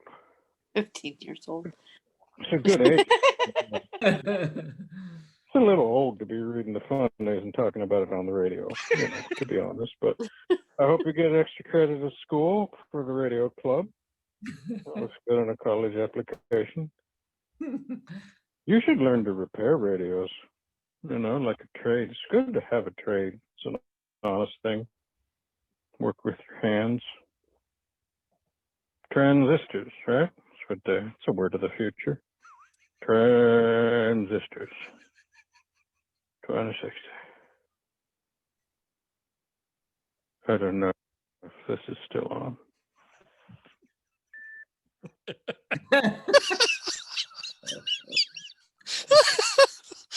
Oh god. Stay off the dope, Jeremy. Expertly done. If Cap is not in What If, we should all boycott Disney Plus. Way ahead of you, Dave. In fact, I'm boycotting all other streaming services just for good measure. Hey, wait a minute. The best moment was the existential crisis when he peered into the bottom of the glass with the ice. Oh, it was amazing. It looks so cozy in there.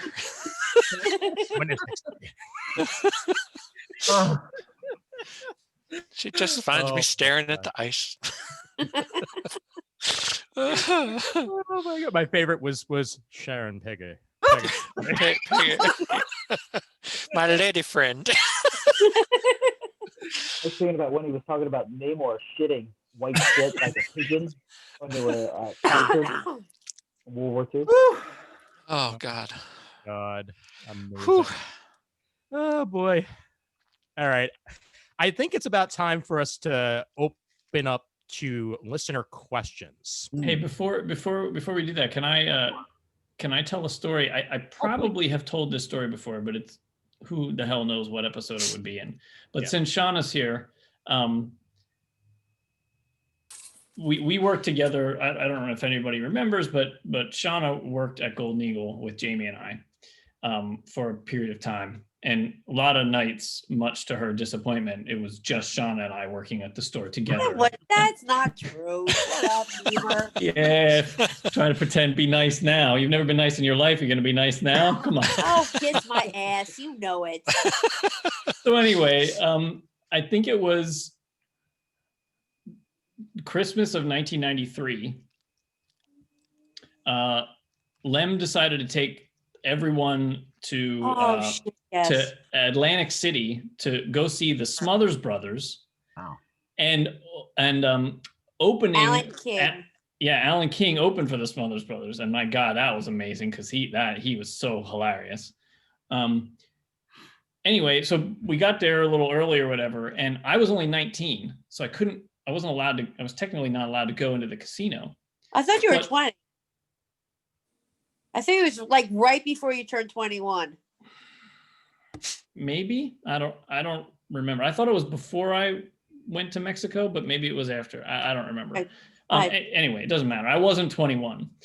So, but everyone else there was 21 or older. So we all went into the casino and I just sort of slipped in. But I look like I'm 15, but luckily nobody stopped me. But so I was there and like I really wanted to put a quarter in the slot machine, right? Because like I wanted to say I gambled in the casino. But I was way too afraid that if I actually put the quarter in and I would pull it, then I would win $1 million and then they would take it from me because I wasn't 21. So I was like, if I win, I want to actually win. So I gave Shauna $10 and then I stood behind her and I said, put 3 quarters in and pull. All right, now put 1 quarter in and pull. All right, let's go over to this machine. And then she would go and I told until my $10 was spent, Like I had her gamble a proxy for me so that I could say that I gambled in a casino before I was 21. I do remember that. Because I remember looking at you and saying, you know what, just walk in like you own the place. No one will stop you. And no one did. Yeah. But if I had Of touched course that machine, you were so damn skinny and I was bigger and you just hid behind me. So that's how you probably got in. that was a good night. Yes, That was it the was. that was the thing Lem did, man. Took us all in a van all the way to Atlantic City. Yeah, it was Remember when fun. he slipped the guy $50 to get us like closer seats to the stage? Do you remember That's that? right. Yeah. We had a really good table. Yeah, we did. Oh yeah. As David D points out, I've heard this story. It gets weird when they kill a guy and throw him in the Atlantic. No one's supposed to know about that. Damn it. David, you got the facts wrong. It wasn't the Atlantic, it was the Bay side. We threw him in the Bay side. Come on, man. Yes. Otherwise they just wash up on shore. Man. That makes more sense. Yeah. Oh man, and thank you for mentioning Lem on this episode, because I know that CGS, wouldn't be what it is today without him. So that's yeah. God, that I love going to Golden Eagle in Wyomissing every Wednesday afternoon. Kevin, Peter, man, that was a hell of a good time hanging out there. There were times we'd order dinner because we were there so long. I'd get off work at noon from like Gilbertsville, drive all the way up, and I like by 1:30 I was there until I got a phone call saying, "Are you all right?" Yep, I'm good. Just hanging out this comic shop. Real quick, can I say something? Yeah, sure. Absolutely. The other day at work, we were talking about Star Trek, and I got on my. I was talking about how Jamie absolutely hated John Delancey and wanted to kick him in the nards. I thought everybody was gonna pee themselves. I work in a baby room now, and all the babies were sleeping, so it was like we all had to not laugh real hard. But I was saying how much of a dick he was. So it's kind of cool that you guys are doing this now. And I was talking about it the other day. Anytime anybody talks about that dude, oh yeah, I immediately be like, he's a jerk off in real life. He's like a total dick. And then they're like, well, I didn't know. And then so I set him straight on for Jamie's sake, Yeah. Yeah, I do that too. Someone said about John Delancey, I said he's a full dick. I mean, absolute bona fide dick. It's like, no, they're like, oh, really? No. So. Right at the top of Jamie's list. Oh, yeah. Yeah. I often wonder, because Jamie and I figured out we were at the same Star Trek conventions down in Valley Forge, but we didn't know each other back then. I really wish we would have run into each other or figured out that we ran into each other. But I was at one of them, and John Delancey was the guest. And one of the questions from the audience came about, well, what kind of shows do you like? And he did the whole kind of irreverent, oh, I don't watch TV shows. That's okay. That's, that's great for an audience of people who watch TV. He played the Vast Wasteland card. Oh, yeah. I've also heard stories of him turning away people who were 25 cents short on autographs. Like, ooh, that totally seems like the type of individual that you're describing. Wow. Oh yeah. Yeah. All right, let's hand it over to listener questions now. If you do have a question or a comment you want to make, just let us know in the chat, and then you can go ahead and unmute yourselves. We'll do it one by one, obviously. We don't want to flood the Zoom, but if anybody has anything they want to add or say on the show, now would be your time, because we're here for you, listeners. That's right, we're here for you. Nobody gives a crap. They don't have any questions. They've heard them all. Conrad, feel free to head on mic. So here's a little story you guys might appreciate. When my kids were really young and they had car seats, there's the buckle that you have to snap together if you have a car seat for your toddler. So what I did is I would have the child hold one side of the buckle, I'd hold the other side, and we snap them together, and I'd say, Wonder Twin Powers, activate! And I did that for like a few months or so. And then eventually I'd say, hey, how would you like to watch a little show called Super Friends? And so we watched Super Friends, and then they saw the Wonder Twins do that, and they were like, "What?" And it was like a classic moment. That's awesome. That's a proud parenting moment right there. Yeah. I used to, in order to get my younger son to jump into the bathtub when he was little and we were giving him baths, he hated them. I would hum TV and movie theme songs, cartoons, old ones that he probably never watched. And we just talked about that the other day, and he was washing the dishes, I was drying them, and he said, "Dad, can we do that thing that we used to do when I was getting a bath?" And I went through a whole litany of theme songs, and he got every one of them right. He remembered every single one of it. Was great. Very, very proud Papa geeky moment there. Form of a bucket of water. Very cool. Very cool. I'm going to call on somebody because I see that she's on the Zoom, and I'd love for her to at least say hello. Julie, are you there? Hello. How are you guys? Hey. Hi, Julie. Hi. Congratulations on an amazing run. I can't say I've listened to every single episode, but pretty close to it. Neither can we. Hell, I haven't listened to every episode, so It's so good to see all your faces. It's good to see everybody too, honestly. Yeah. Julie. And very good to hear your voice. It's been way too long. Yes, it has. And thanks to Kurt for telling me this was even happening, because I don't have Facebook anymore. And so I didn't see the announcement. So I'm so sorry I was late. I'll have to re-listen to the episode and see what I missed. Oh, no worries. It's all good. And for that matter, Julie, I just want to congratulate both you and Shauna on the announcements that have been coming out lately. I mean, happy to see. I mean, for one thing, frickin' Star Trek. Are you kidding? I cannot wait for that. How about that John Delancey, huh? Yeah, that's really exciting. We're starting to see some of the animatics and seeing some of the casting news, and we can't wait for the announcements to go out. I mean, we had our big announcement, obviously, with Janeway, so very exciting. Can't wait to see it. It feels like animation takes forever, and it does. So, but it's worth it, I swear. It's going to be great. I can't wait. Oh yeah, absolutely. All right. Anybody else want to step up to the mic? Amy's got a great anecdote there. Amy, you want to say that one out loud? Yeah, sure. Go ahead, Amy. Okay, so CGS 200, I literally decided at the last minute to come out, and we agreed that I'd stay with Brian, and he picked me and Mike Norton up at the same time. We flew in at about the same time, and I'd been up for like 24 hours because I'd had uni, I'd had work, and I was just so tired. And I met Mike Norton, and all I could say to him was, "You're tall," and he just looked down at me and just went, "You're British." And then we went to the art museum in Philadelphia and did like the big rocky steps, and he just jumped up them, and they felt like a lifetime for me. And then we had cheesesteaks, and it was like so much. It was like I was awake for like 2 days by the end of it, and I was just exhausted, but it was like one of my best memories.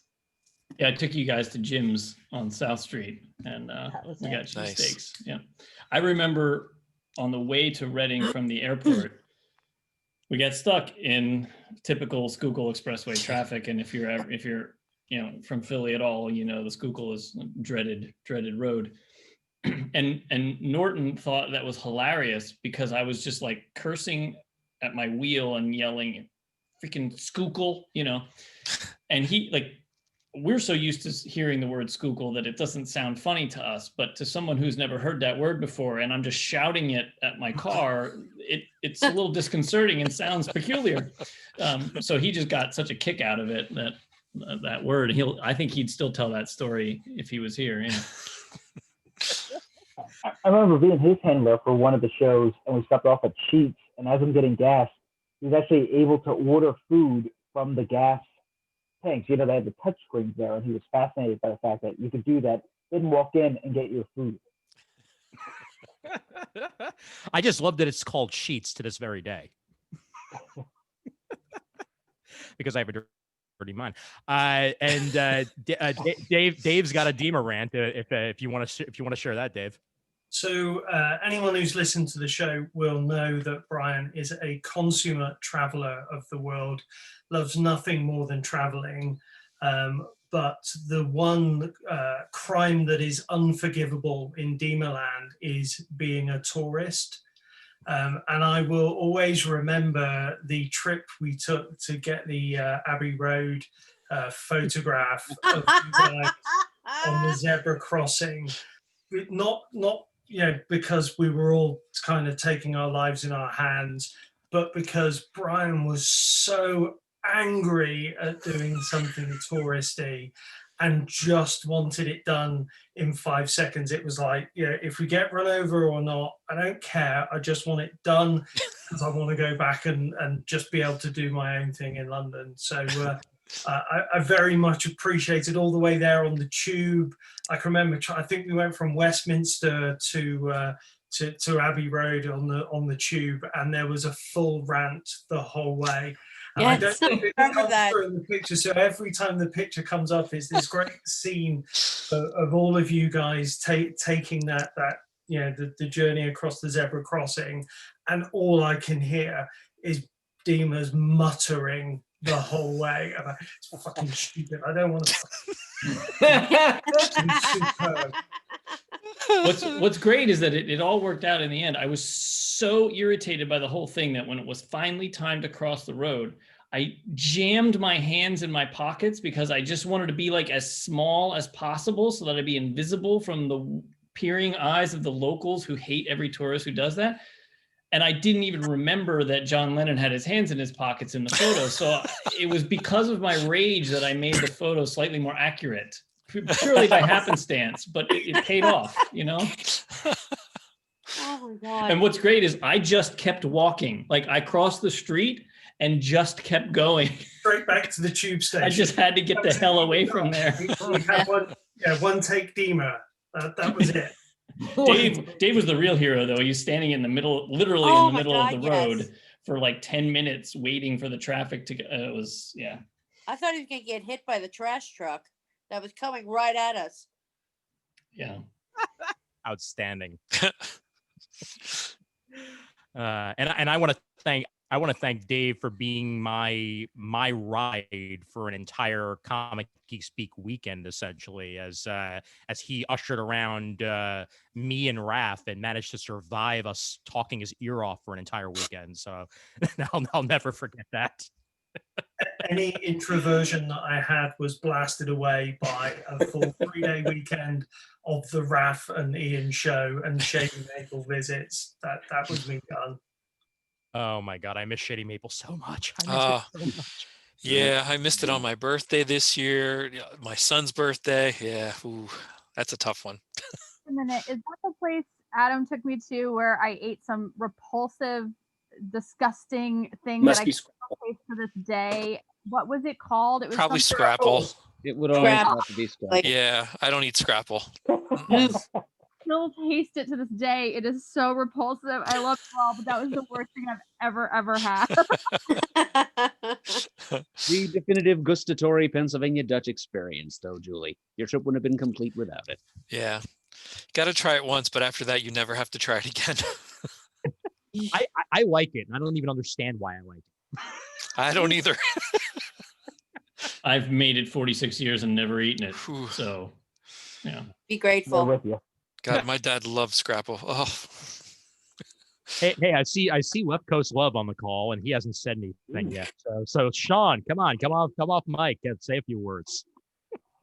All right. Well, congratulations, guys. I guess my CGS, I have, you could see out in front and center is my freaking swear from 2008 on the shelf along with all my other work stuff. So even when I'm on my calls, CGS is always there in the background, and I love all you guys. Look forward to each of the new shows, and I wish you another 15 years. Keep up the great work, and thank you again, guys. Congratulations. Thank you. You. I Oh, Shane, you were gonna say something? I remember meeting Sean at Golden Eagle Comics in one of the events, and he showing me his, gosh, what was it called? The Game Boy. I can't remember what it was called. Was it the DS at that point, or The was DS? Yeah, Okay. and how you could get to the internet and stuff. I went out and got one and started my little journey onto multimedia devices, and then showed the kids, and they went crazy for it, and yeah, it took off from there. Now I have a 12-year-old daughter, so all the new tech goes to her instead of me. So I have the old phone, the old iPad. Yep. I think one of possibly the humblest I've ever been in my entire life was when Sean reached out to us. So Sean travels a lot for work, or at least did. I don't know. So so he had an abundance of frequent flyer miles, and I, as Dave said, I love to travel, and he contacted us and said, "Hey, one of you guys, like, you got to come out and come to WonderCon, and I'll use my frequent flyer miles and fly you out." He's like, "I can't bring you all at once, but like somebody start." And so I was like, "Yeah, I'll start. Like, I'll come to WonderCon. That's awesome." But I couldn't believe it because I've never been on an airplane ride for free. Like, that's crazy, right? So I got to go to WonderCon, and I'm pretty sure that that's where I met in person Katie Cook for the first time, was at that WonderCon. Oh, wow. And then Tom, probably, go ahead, Sean. I was gonna say, didn't Tom? It was right after Iron Man, and didn't Tom let us in over at ILM? Oh over yeah, on the that's Presidio when I got for the tour. a little Yeah, end. R.I.P. Darwin Cook. yes. That was the show. I still have the glass over there from Isotope Comics. Yep. And I know you still, when you have been in San Francisco, when you came out for the Apple stuff, I always hear about it from James. So Yeah, I stopped in and talked to James last year because I went he's to still hanging in WWDC. there. He has walk-up service. So there's a table. You go up to the door and pick up your books, or he models them a la the Price is Right girls, or Price is Right models. Parker's Beauties. Can I interest you in some DC death metal? He's really good at selling comics, man. He was born to do it. It's like he sees into your soul. Like, he sees you walk in and he like immediately knows what comics to show you that will will sell you. It's amazing. When Jan and I were on our honeymoon, we went into Isotope, and we were both reading fables a lot at the time. And so while we're in there, he's showing us around, showing us the mini comics, and we pick up a whole bunch of things. And what we didn't realize is, while we're looking around the store, he's been talking to us about fables, and he's grabbed a couple of fables wine glasses, and he's wrapping them up for us. And so when we went up to pay for our comics, he's like, "And this is for you." Yeah, that's awesome. Amazing. Yeah. Just an amazing guy. Although what was not amazing, and this is not James, this has nothing to do with James or Isotope. Sean took me to Isotope to pick up his weekly comics, and so I could see the shop. And it was like maybe right after you picked me up from the airport, I think, possibly. And we go in, we're talking, we're hanging out, and Sean's making his purchase and everything. And then we walk back out, and we turn around the corner to where the car is, and his car is gone. And we were like, "Oh my God, someone stole his car." And then he looked up at the sign and was like, "You had to move your car by 5 o'clock because the lane stops being a parking lane because it's rush hour." And it was like 10 after 5 and his car was gone. So we had to walk like a mile and a half to the impound lot and wait in line, and he had to pay. And it was like, Jeez. And I was like, "Oh, I feel so bad because he took me to show me the comic store and now his car's gone." It was a whole thing. Wow. Well, that's okay. You got that air mattress that when we said goodnight, you were nice and comfy, 3 feet off the ground. But when you woke up in the morning, you were flat on this crumpled piece of plastic. So yeah, payback's a bitch, right? Were you going to add something, Kevin? Me? Yeah. I thought I saw you light up earlier. That's why I was saying. Oh, no. Okay, cool. Oh man. And meanwhile, Mr. Lynn Workman, I'd love to get some words out of you. Seeing Kevin's hair makes me miss mine.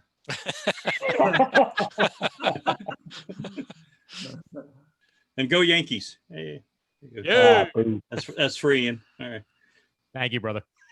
You're welcome. Oh boy, sorry I'm late. It's Friday night, and so we had to do dinner in Mando. Yeah. Oh no, please. Yep. I'm still behind on Mando, but it doesn't matter because the internet tells me everything, whether I wanted to or not. Right in the headlines, man. You don't have to read the articles. Yeah. Oh yeah. I love that. No, I don't. Oh boy. Did we want to actually talk some comics on this episode before we before we head to a conclusion? Anybody been reading anything lately that they want to throw out? Well, I finished Young Justice. Oh boy, I haven't gotten there yet. How did it end? I mean, they leave it open that they really could continue it, and I really hope they do. I really hope this is just the ending of something to begin the next series of it, because I thought they knocked it out of the park with that, the last 20 issues. Mm-hmm. It's just fantastic. I would completely agree on that, my friend. I would completely agree on that. Yeah. Here's hoping we get it back in one form or another after this whole future state thing ends. I hope so. Yeah. Chris, you got some stuff Yeah, you want to Norse Mythology #1 by from Dark Horse by Neil Gaiman and P. Craig Russell. I could hear like Wagner's like ring cycle in my head while I was reading it, which is meant as the ultimate compliment for the material. The art is so breathtaking. I mean, P. Craig Russell is one of the great artists that, he goes back to the Bronze Age, and he's just as amazing, probably better now than he was even then. And it's Gaiman doing Norse mythology. Murd, you would eat this up. That I will, Chris, as soon as I get to it. I can't recommend it enough. And just play like, the prelude to the ring cycle when you just open the book and you're all set. So it's beautiful. Can I just say that David D's text commentary he's bringing his A game. Like, he has never been in finer form, and that's saying something because his bar is very high, but he is exceeding it right now. He is on fire. So I need to hear his dulcet tones for a moment. David, get off mic for just for a moment, sir. I mean, you haven't said anything on the call yet, and I miss hearing you. If you can get off mic, that is. If not, I fully understand, and we'll move forward. But sorry, it took me a minute to find the buttons. Oh no worries, man. I'm still new to Zoom. I sit next to our youngest child while she does first grade, and and she's better at operating these things than I am, and I try to keep up with her first grade math, but where the buttons are not great. I'm better at text, but it's lovely to see you all. And to rate your various rooms. Can anyone actually hear me right now? I'm not sure I've even hit the button. Oh, good. Yeah, absolutely. Yeah, okay. We can hear you. I won't turn the camera on because nobody needs to see that. It's been a long pandemic, and these cameras are not kind. Understandable. Yeah, no, but I just wanted to at least say at some point today, I just want to thank you for years of moderating, for one thing. I mean, both on the comic forums and on the super group and all over that place. You've been a fixture over these 15 years, and both of those places wouldn't be the same without your input. Oh, thank you. That's very kind. And actually, you know what? That gives me. I suddenly was at a loss for things to say. I'm much better at I think text than my own voice, but I'll use this as a plug. And there's actually, not only is there a lovely, vibrant Facebook group that I think, Ian, you were a big part of creating, but as a plug, especially for any of the old timers that tuned into the 15th anniversary and are with us. I know some of them are in the virtual room right now. The forum is still alive. It is a small, peaceful place right now, but you know what? Just signal to noise ratio, pound for pound. That's not a joke about my own pandemic health habits, but just person for person. There is just some knowledge and kindness. I've never seen anyone, even now, ever ask a question on the forum and not get often a very knowledgeable answer. Like for example, Eric, who's on the call right now, not to like shout out somebody else.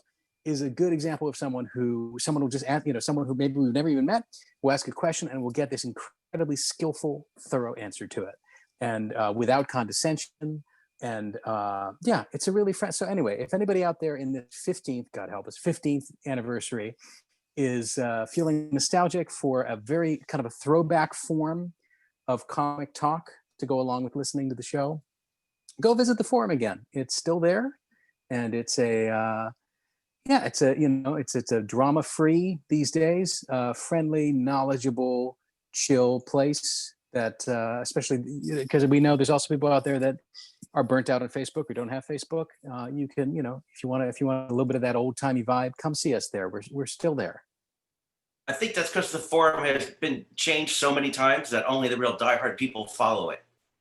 Yeah, no, it's a thing to find. I mean, we're on what? This is like the 10th version of the forums now, right? Something. We're now Goosifer 5.0 on the forums. Yeah, I have the old shirt that had the forum on the address on it that I can't wear anymore because it doesn't work. Oh boy. Exactly. So no, it's some of the URLs have changed, but I know they do plug it on the show. I don't. It's what the hell is the URL right now? It's got the word vanilla forums in it, right? Yeah, it is forums.vanillacommunity.com. Yeah, the comicforums.vanillacommunity.com. I clearly didn't prepare for this. It part just of the rolls call. off. Yeah, well, it's so funny that you mention the many iterations, because I am prepping for another iteration, although hopefully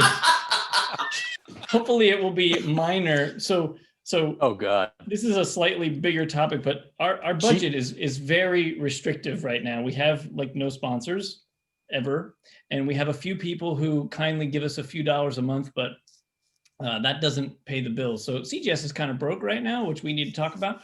So the forums cost $50 a month to run. And so I just requested a data dump, and now they also have a free version of their software you can install on your own server. So I'm going to attempt to install that on our server so that I can then import the forums. So it should be the same when it's done, but nothing with our forums ever works the way that we want it to. So I'm sure there'll be some kind of kerfuffle. But yeah, so the URL will change again is really the point, probably in the next week or two. Please come see us at Harry's Shave Club.CasperMattress.geocities.thecomicsforum.net.nl. Yeah, something like that. Somehow I will still be there, and so will Eric and Emwit and a few other, hardy folks that are still with us. Yeah, I don't want to shut it off. And so when I found out that you can host the same forum on your own server, I wanted to give it a go, because back in the day we had to stop hosting it ourselves because we had so many users that it was so resource intensive that it was like killing all, because we had a shared server and it was literally killing all of the servers, and GoDaddy was shutting us down because all their other servers were going down because we had too much traffic. So we had to let them host it for us, the comic forums. So but now, since there's a trickle, like David says, we can host it again and it shouldn't be a problem. So hey Deemer, not to cut off your scintillating technology talk, but we have a special guest on this. Oh boy. We have a relative of ours that's just joined, an uncle actually, if I remember correctly. Oh geez. Man, oh man, I got like, I got excited for a minute. I got contacted by Julie Benson, and I thought, I was like, my God, I thought my spank material came to life for a minute. I was like, Jesus, what's going on? I mean, I've been like, the homeschool teacher now for like since September, and I would say I'm losing it, but it was gone a long time ago. So I'm like, my big decision of the day is, hey, you guys hungry? That's pretty much all I ask. But otherwise, I'm like the bad substitute teacher. What are all you jagoffs doing? This is like the weirdest thing to actually see you guys, together again. Did something happen, or Did somebody get arrested and you needed bail money, or what the hell happened? Yeah, we're all bailing out pants after this call. Yeah, yeah. Yeah, right. I mean, where is Pants? Is he like in South America, or what the hell happened to that guy? No one knows. He's very camera shy. Yeah. No, we're just celebrating 15 years, man. It's 15 years of the show. Oh man, that's awesome. And it's, I mean, it's great to actually catch up with the 20th century and see you guys in person. Because those phone connections, man, I'm telling you, half the time I couldn't even hear what you guys were saying. Sal, you couldn't hear us because we were never saying anything because you just never stopped talking. Well, I never stopped talking because every time I would wait for one of you jagoffs to say something, nobody would say anything. And We do that on purpose because you have great stories. No, well, look, I'm used to everybody ignoring me. That's nothing new. I mean, I can get that here. I don't need to get on with you guys. I mean, I become less relevant every day, so it's nothing new. On that, but is everybody all right? Is everybody hanging on, or is this just therapy, glorified therapy for everybody? I think a little bit of all of it. Oh yeah, yeah. Oh yeah. Covered. No, It's definitely good to see other human faces. Yeah. Yeah, not all human faces. I've seen on Facebook what some of these assholes look like now. It's not pretty. Some of them need to catch COVID just to lose some weight. Some of these guys are, it's like, Jesus Christ. I mean, I thought I had big tits. And then you see some of these guys, and it's like, Jesus Christ. I mean, holy shit. I mean, I try to be nice, but I see some of my friends and I'm like, my God, what, where they got like Cheerios trapped in the folds of their shins and piss, and they got, big hairy nipples showing, and just like, it's bad. I mean, bag of Funyuns on their lap, and they're like, they're like that guy in Toy Story 2 that takes the dolls to Japan. They're covered in Cheetos and shit. I mean, it's bad. Oh man, I'm sorry. I hijacked another conversation here. No, trust us, man. We're happy to have it. When I get off, my wife is gonna be like, you always gotta act like an asshole. Why do you gotta do that? We just kind of buckle in and go along for the ride. I can't do it. This is Julie. This is Benson. The Benson sisters, either together or separate, are just dangerous stuff too. I mean, when she calls me, I get I get the chills. Something happens, and for about 3 seconds, I had this weird fantasy, and then reality clicks right in that it's just no. It's I'm the old guinea, and back to reality. So, but I mean, I gotta be honest with this stuff, man. I don't want to say this out loud, but I did not miss going to the cons this summer at all. I was happy to take a summer off. Yeah, same here. I missed seeing people. That's what I missed more than anything. I missed people that you only see a couple times a year, but having to take San Diego off this year and New York off, I was good with it. Next year, I don't know. I definitely don't think it's gonna fly, but hey, let's just get through the winter at this point. I hear that. So what about, was Luca canceled too? Oh yeah, no, Luca. They were. I mean, look, we fucked things up over here, and when the Italians do a better job, you fucked up. So, yeah, no, the Italians had a better positivity, less cases, and they really locked down over there because they had like one uniform lockdown for the whole country. And, Italians don't want to leave their house anyway, so it's not a big deal. I mean, they got that siesta going constantly. But yeah, whether it was a go or not, an outdoor festival with over 200,000 people was just something that I was not, going to do either way. This year, they're hinting at maybe doing it in October, because I know that Reed is planning on they've planned a show for December in Chicago. Wow. This 2021. Now, yeah, come to Chicago in December. That's a lot of fun anyway. Much less with a bunch of sick hillbillies. 2, they're planning on New York for October. So, I know that's like almost a year away, but I don't know, man. I don't think we're going to be out of the woods until late summer. I mean, at the soonest. You know, I know. You know, Reed's already planning their PAX conventions, their gaming conventions. PAX East is planned for June in Boston. yeah. See that planning them, I get it, but people showing up, that's going to be the next question. You know, I mean, I wanted to run off with Cindy Crawford, and that shit didn't happen either. So, Jacqueline Smith never returned my letters in the 8th grade. So I don't know what the hell to tell you. But Reed, I can believe it. Reed is like, you know, they'll be planning shows after the apocalypse. Those fucking guys. They don't. To them, it's 100% business. Yeah. And I know that they're planning on Broadway returning in the fall.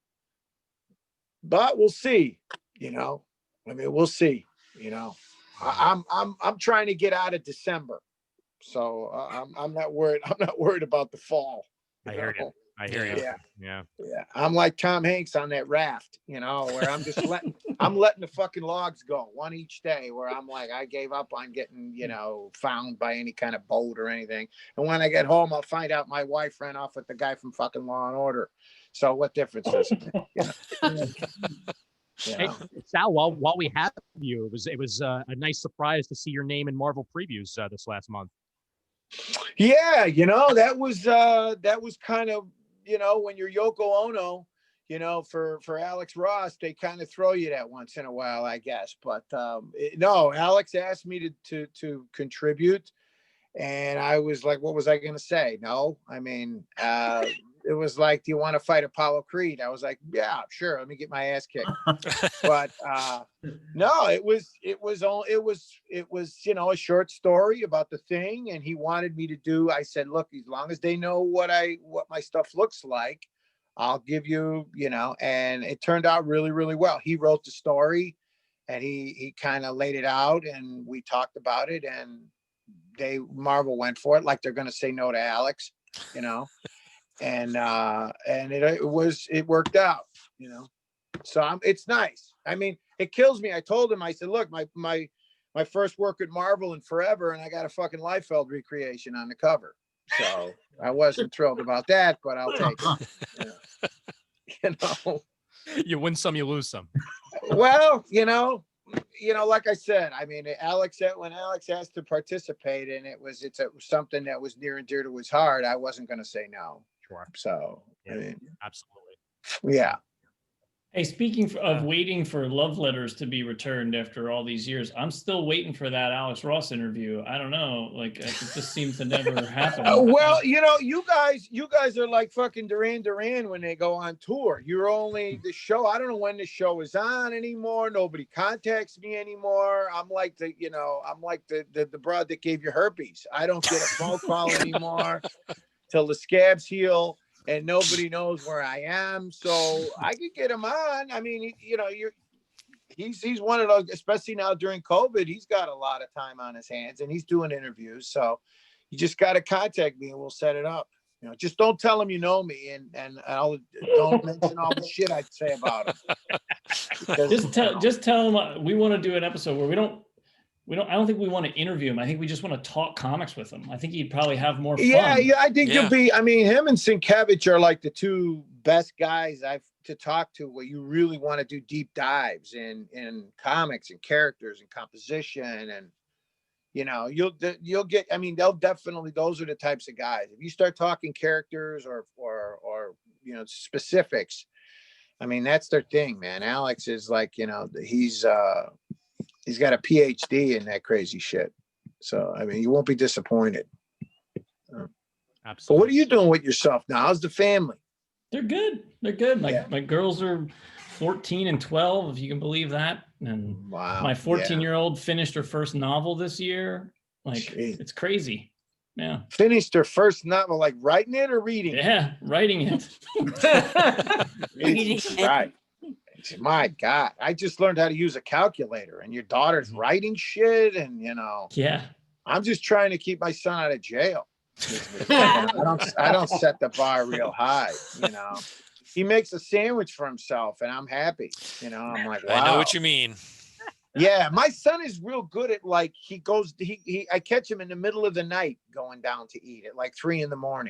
Yep. And yeah, and I'm like scares the shit out of me because I'm sleeping and I wake up and I think there's, that it's something out of The Professional where there's like ninjas coming to kill me, and it's my son, with a Dagwood special at 3 a.m. Yep. For me, it's I clean the kitchen, all the dishes go away. The next morning I come up, it looks like a herd of animals went through. The Yeah. refrigerator's empty. There's wrappers everywhere. There's food Right. plates. Yeah. Yeah, they finish off like a box of cereal, Yep. while you were sleeping. Yep. You're just, but yeah, he's 13. My daughter's 10, and I'm like the odd man out. I walk in now and they don't even notice I'm in the house anymore. I'm completely irrelevant. I've become a piece of furniture. I mean, that could be a good thing, right? Well, no. When I say something, they look at me like I got 4 heads. I mean, mine are 19 and 16, and yeah. Yeah. Can you help out? Can you do this? And they, no, and they just walk away. Okay. Yeah. Great. No, that's why I'll be, when it's time to go back to cons, it'll be like, I'll be okay. I'll be good with getting the fuck out of here when it's time to get out of here, but,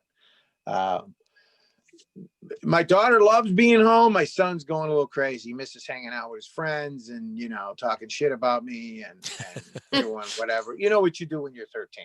I was working on a road gang when I was 13, so I don't remember, but, or playing with a CB radio, when I was 13. But, just the most important thing is that nobody gets sick and everybody's hanging on, Yeah.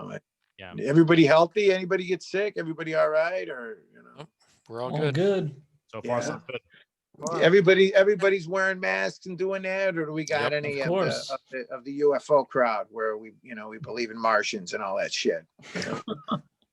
I make sure to keep 5G off on my phone, and I'm fine. Okay. Yeah.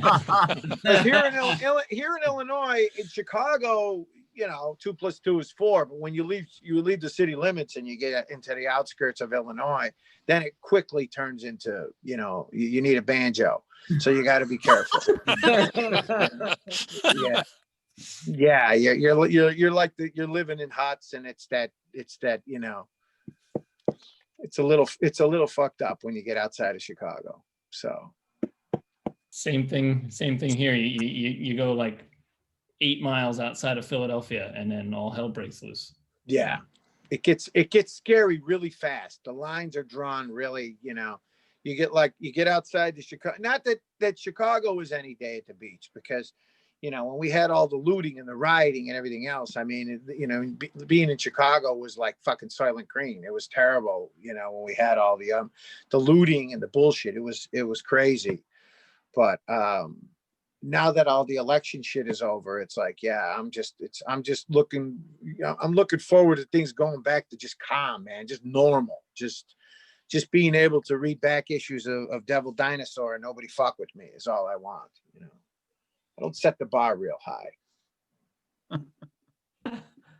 But at this point, you usually guys are like regretting that I called. Is usually, I could start to feel like, oh fuck, why did we let this guy get through? No, we're so glad you're here. Thank you for coming, Sal. I thought I would pop on and at least let people see my face. Oh, see, this is the reason. This is the woman that like, she got the whole thing going and she incited the situation. And I love how she's like, and it looks like something out of like when I take my daughter to see the princess at Disney World. Look at the setting.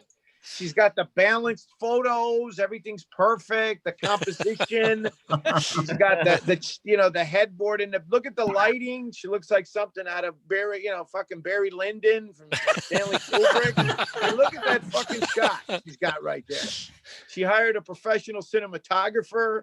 Yeah. I'm leaning on the dryer right now while I'm talking to you. So I got fucking like a bounce sheet, stuck to my ass while I'm standing here. And look at that cinematography. It's like something, my God. Sitting in my bed in my pajamas. But look at that. But look at that. Yeah, bed in your pajamas. Jesus, my God. I mean, I'm telling you. Sal, you definitely get 10 bonus points for mentioning Barry Lyndon. Like that's like digging deep. It's fantastic. Like, you got the room lit with candles and shit. And then here, I'm stuck in the basement and the heater went off and I'm shivering and I'm like, I'm leaning on the bottle of Tide at this point. And, Oh my God. look at that shot. Look at that. Look, just one side. Lizzie's got the spotlight on the one side. She put the mayonnaise on the lens to soften it, so she looks softer. I mean, I put Vaseline on the. I'm full. Barbara Streisand. Look at that. I mean, so now what are you up to now exactly? Are you staying out of trouble or? I'm getting over a mild concussion of all things. What? God. I hit my head in my garage. I was measuring some storage and I stood up really fast and I bashed my head and I had to get a CT scan, but I'm okay. They just said it would take a week to sort of get undiscombobulated. Is that a word? Yeah. I don't believe a word of it, but I'm glad you're okay. Thank you. There's some sick, twisted story that you'll need like a lot of alcohol to get the real reason she hit her head. There was something out of Dirty Debutantes or Swedish erotica that she hit her head. I guarantee it. Sounds way more interesting. I'm having a she was hosting a Maryland Chambers Film Festival and she slipped on a banana peel or something. Well, if anybody knows about knocking themselves out, it's Sal. Yes. That happens more than I'd like to. Oh my God. Now, what is that? Everybody's weekends are planned, or is it this pretty much it? So, what do you do? You sit around. This is what I do. Just sit here at home. That's it. I'm gonna paint. You know what I'm gonna do this weekend? I'm gonna paint some fantasy miniatures. That are this big. That's what I'm gonna do with my exciting weekend. Yeah. I'm pretty sure tomorrow night we're gonna have a couple rounds of Ticket to Ride on my kitchen table. Nice. Yeah. No, dogs barking in the background. There we go. CGS is official. There we go. When you got kids, it's like you're basically just your weekends are just kind of, you improvise a lot and you hope that something happens, like you get hit by lightning or something, maybe just for excitement. Fantastic. All right. Well, I'm glad you stopped by, Sal. This yes. Tonight. I gotta get on with you guys soon. I'm doing the Kickstarter thing at the end of January. I decided I was gonna do it for Halloween with the hostage. Everything is done. It's finished. It's 115 pages. And I want to come on and talk to you guys about it and show some art and everything. Absolutely. But I was going to do it over Halloween, but I decided I wanted to wait for all the election bullshit to be over and the holidays. And I know that people are kind of crazy right now. So after the holidays. I'll tell you, now that we know that you know what a smartphone is, maybe we can have you on something other than a phone line and everything will work out better. Yeah, no, I got a laptop and all that stuff. This was just last minute Louis shit. I was like, I was trying, I was opening a bag of Funyuns and then, Princess Grace contacts me and goes, "Hey, asshole, what are you doing? Why don't you jump on?" And I can't say no, Amazing. Awesome. Well, we'll definitely have you back on in January. That's a given. Yeah, no, I mean, it's actually, I hate creators that talk about these projects forever. And then you just finally think they're full of shit. I mean, people already think I'm full of shit, but this is really happening. I've worked like a dog on it for the last couple of years and it's finally, and I got Alex to do a piece for me and Bill Sienkiewicz and Jeff Darrow. And it's like, it's a labor of love that I've been working on for a long time. So it's finally done, And look at it. It's like, is that Pretty Woman? I think it's like Julia Roberts in the scene on Rodeo Drive for Pretty Woman right there. Where she tells the lady it's a shame she works on commission. That's the shot right there. Big mistake. Huge. Big mistake. Huge. Big mistake. Well, listen, everybody, I'm going to make everybody's wish come true, and I'm going to hang up. Everybody, everybody, take care of yourselves and have a good holiday. Same to you. And keep in touch. You know, don't be strangers, because you know where the fuck am I going? And and stay out of trouble. And you know, call me if you need. You know, Be safe. Love you. Say hi to the family for you us. too. Get better. You know, I mean, you know, you stay away from those Nicky Knacker videos. You know, you'll be okay. Bye, Sal. All right. Healthy. Yeah. Thanks, Sal. Good Thanks, seeing you. guys. Be good, Yeah, guys. Bob. Oh my God. Wow. I love how so many of Sal's cultural references end in like 1983. You know, I know he's aware of everything else, but he uses that as like a cutoff line, and it's brilliant. Yeah. But at least he turned off. That was amazing. At least he turned off the video before he went to the bathroom. You know. Barely. Now I'm kind of wondering what happened to how Cousin Buzz is doing. Oh, Buzz. Yeah. I used to live like down the block from Buzz for a while. When I was over in Gravesend in Brooklyn, his family lived not too far from there, and I'd run into him randomly when I was walking over to the train, and I'd just be like, "Buzz, what the hell are you doing here?" It's like my parents live right around the corner. Like, oh, okay, all right, go figure.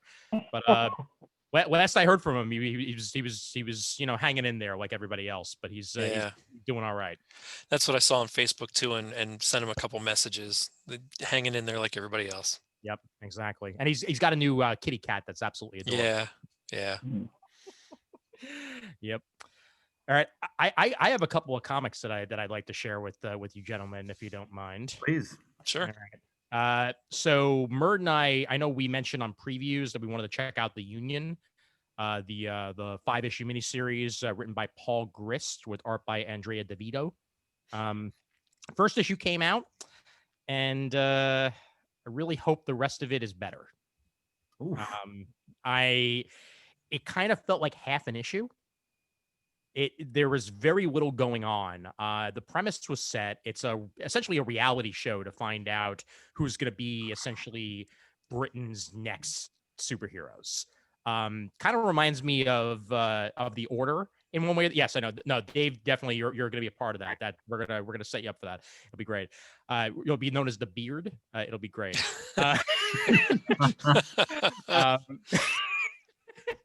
But no, it reminded me a little bit of The Order back in the day, Matt Fraction's Order, but not nearly as put together and entertaining.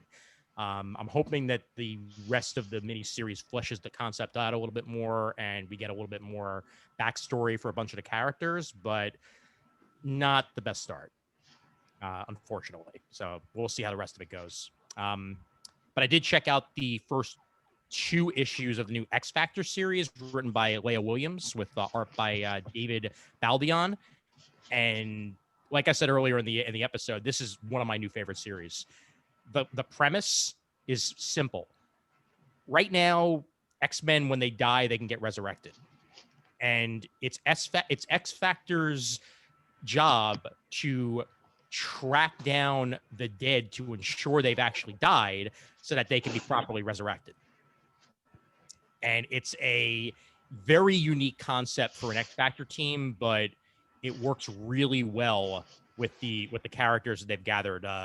Lorna is essentially the team leader, along with North Star and Rachel Summers, Eye Guy, one of the weirdest X-Men, and Prodigy, but also Deken is in there too.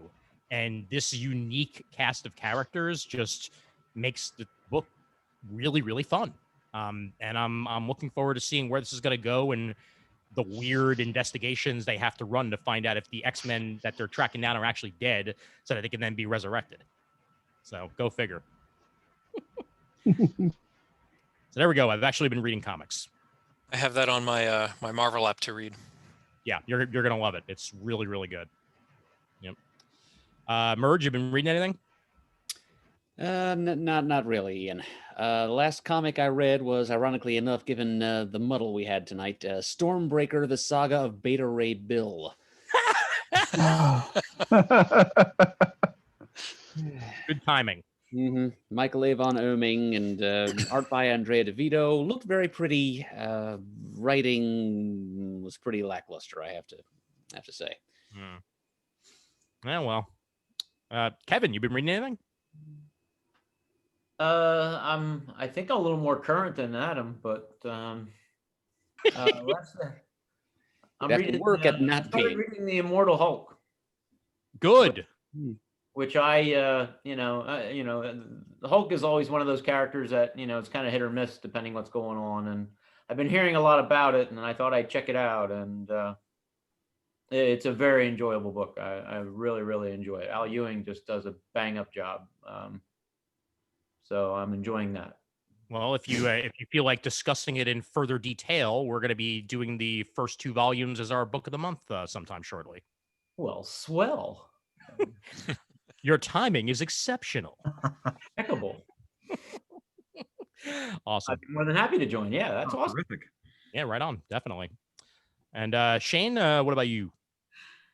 Just the Young Justice. I was catching up on some of the more recent Justice League issues. And I just started today getting back to some of the X-Men stuff that I'm a few months behind on. Nice. Gamer? I'm a few issues. I'm like within 3 issues current of Superman, Action, Legion, Young Justice, Fantastic Four, and Hickman's X-Men. Yeah, so I'm dabbling, still reading some manga, Yeah. Nice. That Unlimited app, it does help, doesn't it? Yeah, so all right. Hey, can you feel it? So I make mobile apps for a living, and UX is a very important part of my job. Yep. The Marvel Unlimited app does nothing that I want it to do. So if I want to read like Fantastic Four, why can't I select that as a title that I want to read and then get a push notification when the new issue is available? I don't want to have to add it to my collection or download the comic, whatever. Like, I just need to know that issue 7 is the next issue and it's available to be read. Like, why do I have to keep downloading and then deleting or add it to my collection and then remove it to my collection so I can add the next issue to my collection? So the next time I open the app, I know where I left off. It's fucking insane. Like, they clearly, no one who works on that app has ever read a comic book in their entire lives. I mean, it has one job. Let me read the comics that I want to read. What? I mean, seriously, it's an epic fail. It almost makes me want to not even deal with it, even though I already paid for a year subscription, because it's so frustrating to use. I'm completely mystified as to how that ever got out the door. Who ever approved that app? The funniest part is that it's way better than it used to be. Because I can't even imagine that. I agree with everything Brian says. I mean, I'm loving it. I love the access to all the issues and what I can read. I can't stand the interface and trying to find stuff at times. Yeah, I mean, the act of physically reading a comic is fine. And I have the 12 point whatever inch iPad Pro that from work, so I get to keep it, and the comics are literally bigger than they are in print forms, so Sure. It's phenomenal because they're just huge and it looks amazing. But just let me know when the next issue of my favorite series is out. I mean, how it doesn't do that. I don't get it. I wanted to love that app so much, and all it does is make me enraged every time I go to use it. Yeah. And my number 5 Deemer rant is when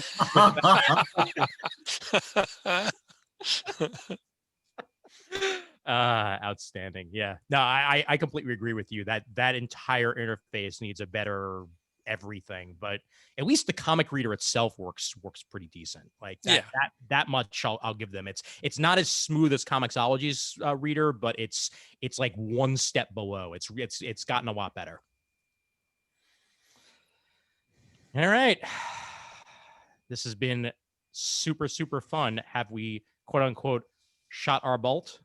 Well, Ian, I think we should thank you for organizing this whole thing. You did a wonderful job, sir. Yeah, absolutely. Thank you. It was absolutely my pleasure. And honestly, I wanted something like this to happen because I miss the old days. I miss being able to see all you guys in person for a super show or a celebration of sorts.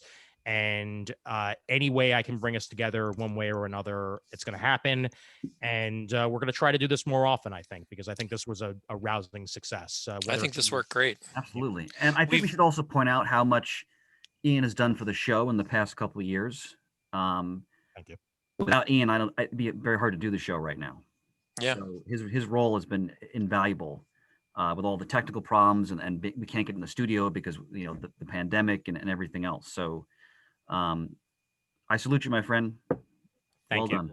Thank you. And I mean, I honestly, God, you're like choking me up here a little bit because honestly, I just like this show has meant so much to me over the years, long before I was a regular, and keeping it running one way or another just makes me happy.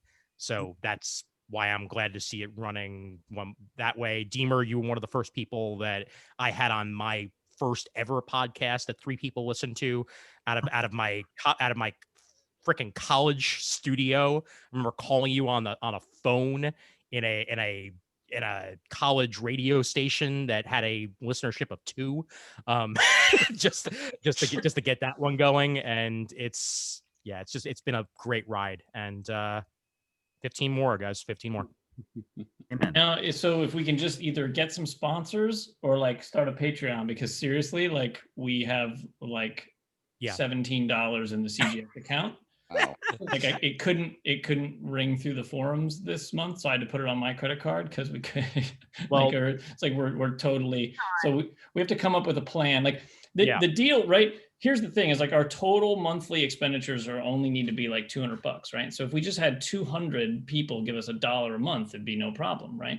Mhm. So the whole Patreon model like actually would work for us. Because we don't need a lot of money, and then we don't need more than $200. Like, there's no point in us even making $205. Like, we don't need it. So, I think we should seriously like figure that out. I actually set up a Patreon, but didn't like nobody knows about it. It's not just like there. So we should. I don't think it's unrealistic to hope that people might give us $1. Like that's. Yeah. And I mean, even $1 a month, like we're not even asking for like $1 an episode, like $1 a month. Right. Keep the doors on. And Deemer, you and I will be talking because I think it's the show's New Year's resolution that come 2021, we will have a Patreon and we'll figure out some rewards, pre and post conversation. I've already thought about having being on there as one of the rewards, quote unquote, unedited episodes.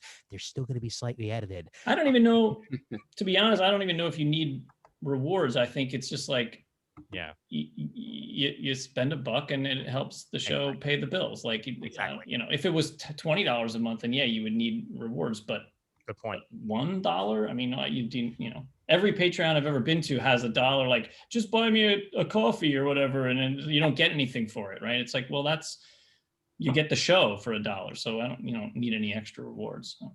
And yes, that is an excellent point. Ralph's got $1 right there. By the way, I think. Well, I know we hung out, Ralph, when I was in San Francisco for WonderCon, but I don't remember if that was the first time I met you or not. I think we first met at a San Diego Comic-Con. Oh, yeah, you're right. It would have been at San Diego. Yeah. But that WonderCon, that was remember the restaurant we went to? And what else was going on in the restaurant? No, man, I totally forget. What happened that day? Leather biker night or something Oh, like my that. God. Yes. We got the quintessential San Francisco experience. I do remember that now. That's fantastic. Wow. Because you went with us to Mexico with Murd and was Jamie with us when we went down, or was it just you and Murd? Not like I can't remember. Pants was along. I don't remember Jamie. And it was oh boy, I'm forgetting his name. He actually passed away. Troy. Oh yeah, that's right. Yeah, Troy Mata. Yeah. And we met Juan Castro and his dad, and they were wonderful. They gave us not the tourist tour of Tijuana, but we got to see what the locals experienced. So that was wonderful. And we went down to Rosarito too, right? We went down the coast to the next town, to the beach, and had some tacos. It was awesome. Yeah. Yeah, that was wonderful. What year was that? That was probably 2006. Okay, yeah. I think. Wow. Yeah. Yeah, but I know I first met you and Peter at a San Diego Comic-Con, and that was probably 2006, maybe? Yeah, I think that might have been that same year. Yeah.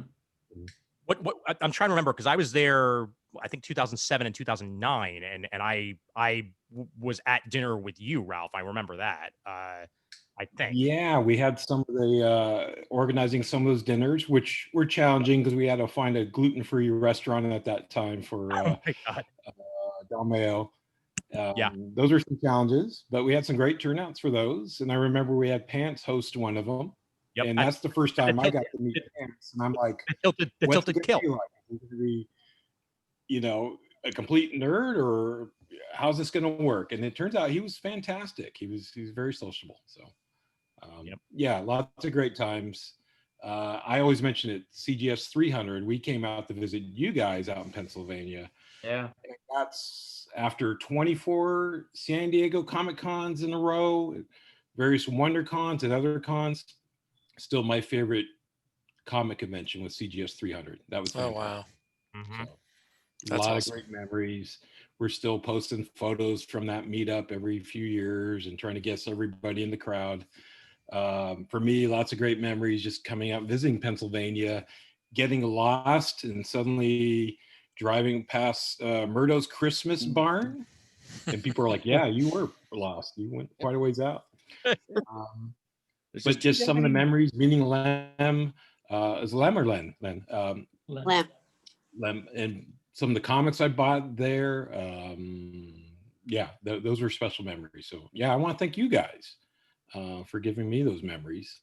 And yeah, you made it personal. That was the great thing. It wasn't just going to a large crowd in San Diego and getting lost in the crowd and meeting your friends and meeting your artists and buying your stuff. But it's so much more rewarding, these comic conventions, when you get to meet friends and then share it with friends and do all these things. And yeah, that's what CGS 300 was for me. So thank you guys.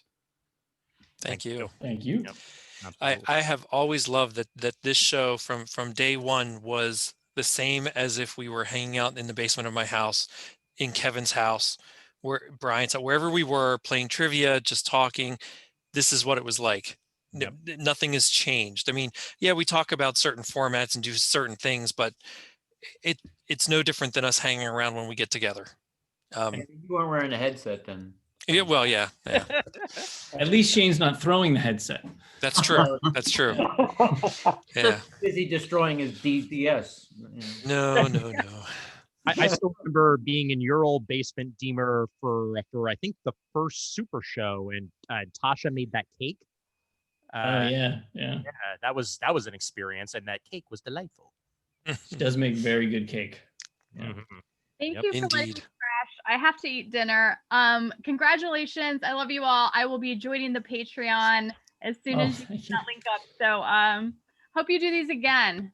Yes. Yeah, definitely. Julie. Yeah, this is cool. All right. Take care, Julie. Bye. Bye. I want to bring on one more person before we wrap up. Bill, I see you there. Bill.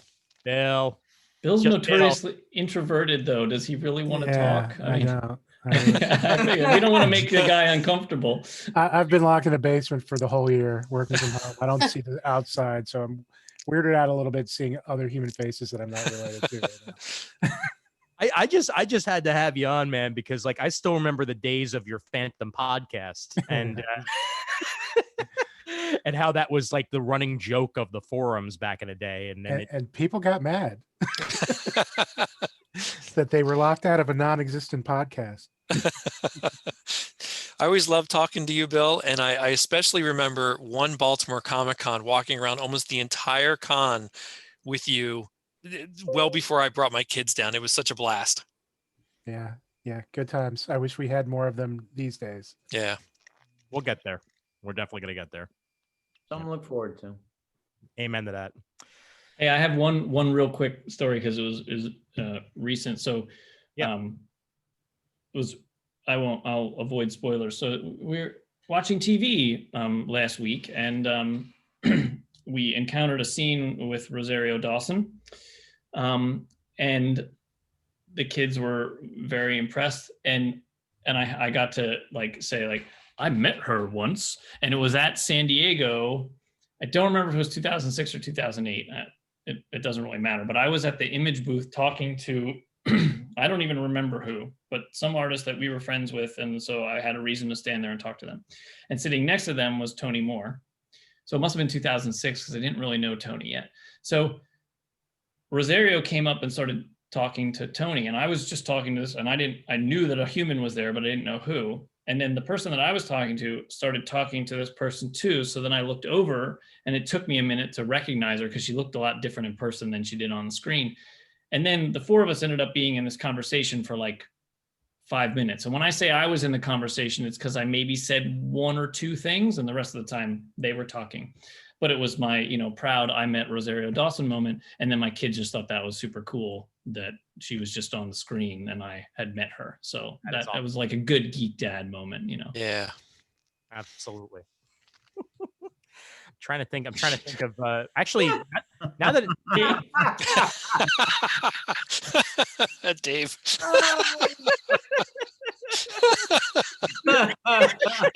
Oh man. And for everybody wondering what we're laughing at, over in the chat, Dave says she tells the same story about you. Oh God. Yeah, I'm pretty sure it was 2008 because I remember we had finished taking everything outside and we're waiting to go down the elevator out by where the buses, all load up. And she walked by, and this one guy was like, "Oh my God, that was Rosario Dawson." He goes, "Watch my stuff." And we have no idea who this guy is. He has no idea who we are. And like, 5 or 10 minutes later, he comes back and he goes, "That was her. That was her." Yeah, like the next year at Heroes Con, she was there and she ran the auction. And so then everybody in the room got to just see her for like 2 or 3 hours or whatever. And that was very cool. Did you write a comic she was promoting around that time? I feel like she was wrote a comic. Yes, she might have been. Yeah. I don't remember the title though. She was very nice and funny and cool. So I got nothing but like decent vibes from her. Nolan Weather to the rescue. It was 12 gauge. There you go. The silent encyclopedia over here, just rocking in his chair like an evil lord. Yes. I know all the trivia. I shall impart my wisdom to them now. I walked by her at the movie theater in Harlem, actually, when I got to see a screening of the first 2 episodes of Luke Cage. She was on her way to the bathroom, and I was on my way back from the bathroom, and we walked by each other, and that's the closest I came to it. I think if they start pulling characters from the Marvel TV shows onto the Disney TV shows, it will be a little disappointing if she's not part of it. I doubt that she will be since she's involved in Star Wars, but it would be really cool to have her back. Come on. I know, but I mean, like that's so awesome. But whether or not they would have her pulling double duty at the same time, she's gonna be like Harrison Ford and playing the 2 main characters at the same time. So I don't know. We'll see. It would be awesome though. I keep having to catch myself because every time I look down at the screen, I see Ralph, and I think it's Vincent D'Onofrio. Oh my God! Yeah, wow. Now I can't unsee it. Thanks, guys. I don't know who that is. I'll have to look that up. Kingpin Yeah, from okay. the That's Daredevil. why should I be flattered or not? Yeah, you could be flattered. Absolutely. No, that was no insult. I follow Vincent D'Onofrio on Twitter, so I see his face every day, and it's like I look down and dear Lord, it's Kingpin. It's Vincent. No, you do. I mean, it's just blowing my mind how you look so familiar to him. Yeah, I'll have to go find someone to go break Daredevil or do something. Go hire them. Keep him away from the car doors. Yeah. Well done. All right. I think that might just about be it. I'll just say thank you to everybody who joined us tonight. Yes, thank you. Thank you, everyone. Got to stay up until nearly 4 a.m. Yeah. Yeah. Please, yes. Everybody in the UK who joined us, you are saints, seriously. And we are very, very happy to have everybody who's been here. We're very, very happy to have everybody who's listening to this right now in audio form. And yes, as Matt just put up, Jamie D forever. Because Jamie, we wouldn't be here without you. And Shiznit lives in every single way. Strong. Yes, and does indeed remain strong. I think this is a rousing success. I think this is something we should do more often. Oh, I agree. I agree entirely. Wholeheartedly, Yeah, my friend. it's going to happen, and once the coffers are set again, and we can pay for the $15 a month Zoom, then this is definitely going to wind up happening more often. Ooh, a 300 badge. Well done, Lynn. I think I have mine somewhere too. I'm just not sure where. Here. And you know what? Oh, Shane's got his. Shane's got his on the ready. Oh, yes. Above and beyond, my friend. Wow. Oh man, that's a lot of buttons, man. Why I don't remember we made that many. Yeah, it sure is. Man, you're a nerd, you know. Yep. I prefer break it Geek. to you. I prefer Geek, but that's all right. You know, Ooh, a callback. Oh, nice. Chris wound up saying thank you to me, and I'm just going to say thank you to Deemer because honestly, 100%, like you got the ball rolling with Rios back in the day, and we would not be here 15 years later had that not happened. So, viva la founder. It's just because I'm a technology nerd, and I just it was cool that you could do that. So, what the hell else was I going to talk about? Right? Not to mention you helmed over 1,000 episodes. So well, yeah, that too. I mean, we were sucked into a vortex of just keep going. So. But you doing like one a day at first, weren't you? We were doing 2 or 3 a night on Sunday and Monday nights, back to back. So we could release 5 a week. Yeah. Yeah. It was. Does anybody else follow Peter on Instagram? Who? Peter Rios. Oh, thank you. Oh, yeah. Well, every time I see him do one of his tap dancing videos, I hear Charlito, the puppet, doing the tap dancing. There it is. It is. Yeah, Rios cameo right there in t-shirt There form. we go. Yeah. Oh boy. Yes. All right. Well, the end of an episode would not be an end of an episode without Shane. And Shane, are you ready? I am ready. All these years, still got to look it up. Now we get to see you looking it up. All right, go ahead. Visit us at comicgeekspeak.com. To send us an email, the address is comicgeekspeak@gmail.com. To leave a voicemail, the number is 267-702-6642. Stop by thecomicforums.vanillacommunity.com for now until it changes again. And let us know what you think of this episode. And thank you, everyone, for listening and joining us on this call. Follow us on Twitter, like us on Facebook. We do really sincerely appreciate everything everybody does, every listener, every time. It's very heartfelt and very warm to say that I can say I know somebody across the world, if I would ever get to travel, that I'd know somebody there. So thank you all very much. And as always, we are uniting the world's mightiest heroes, one listener at a time.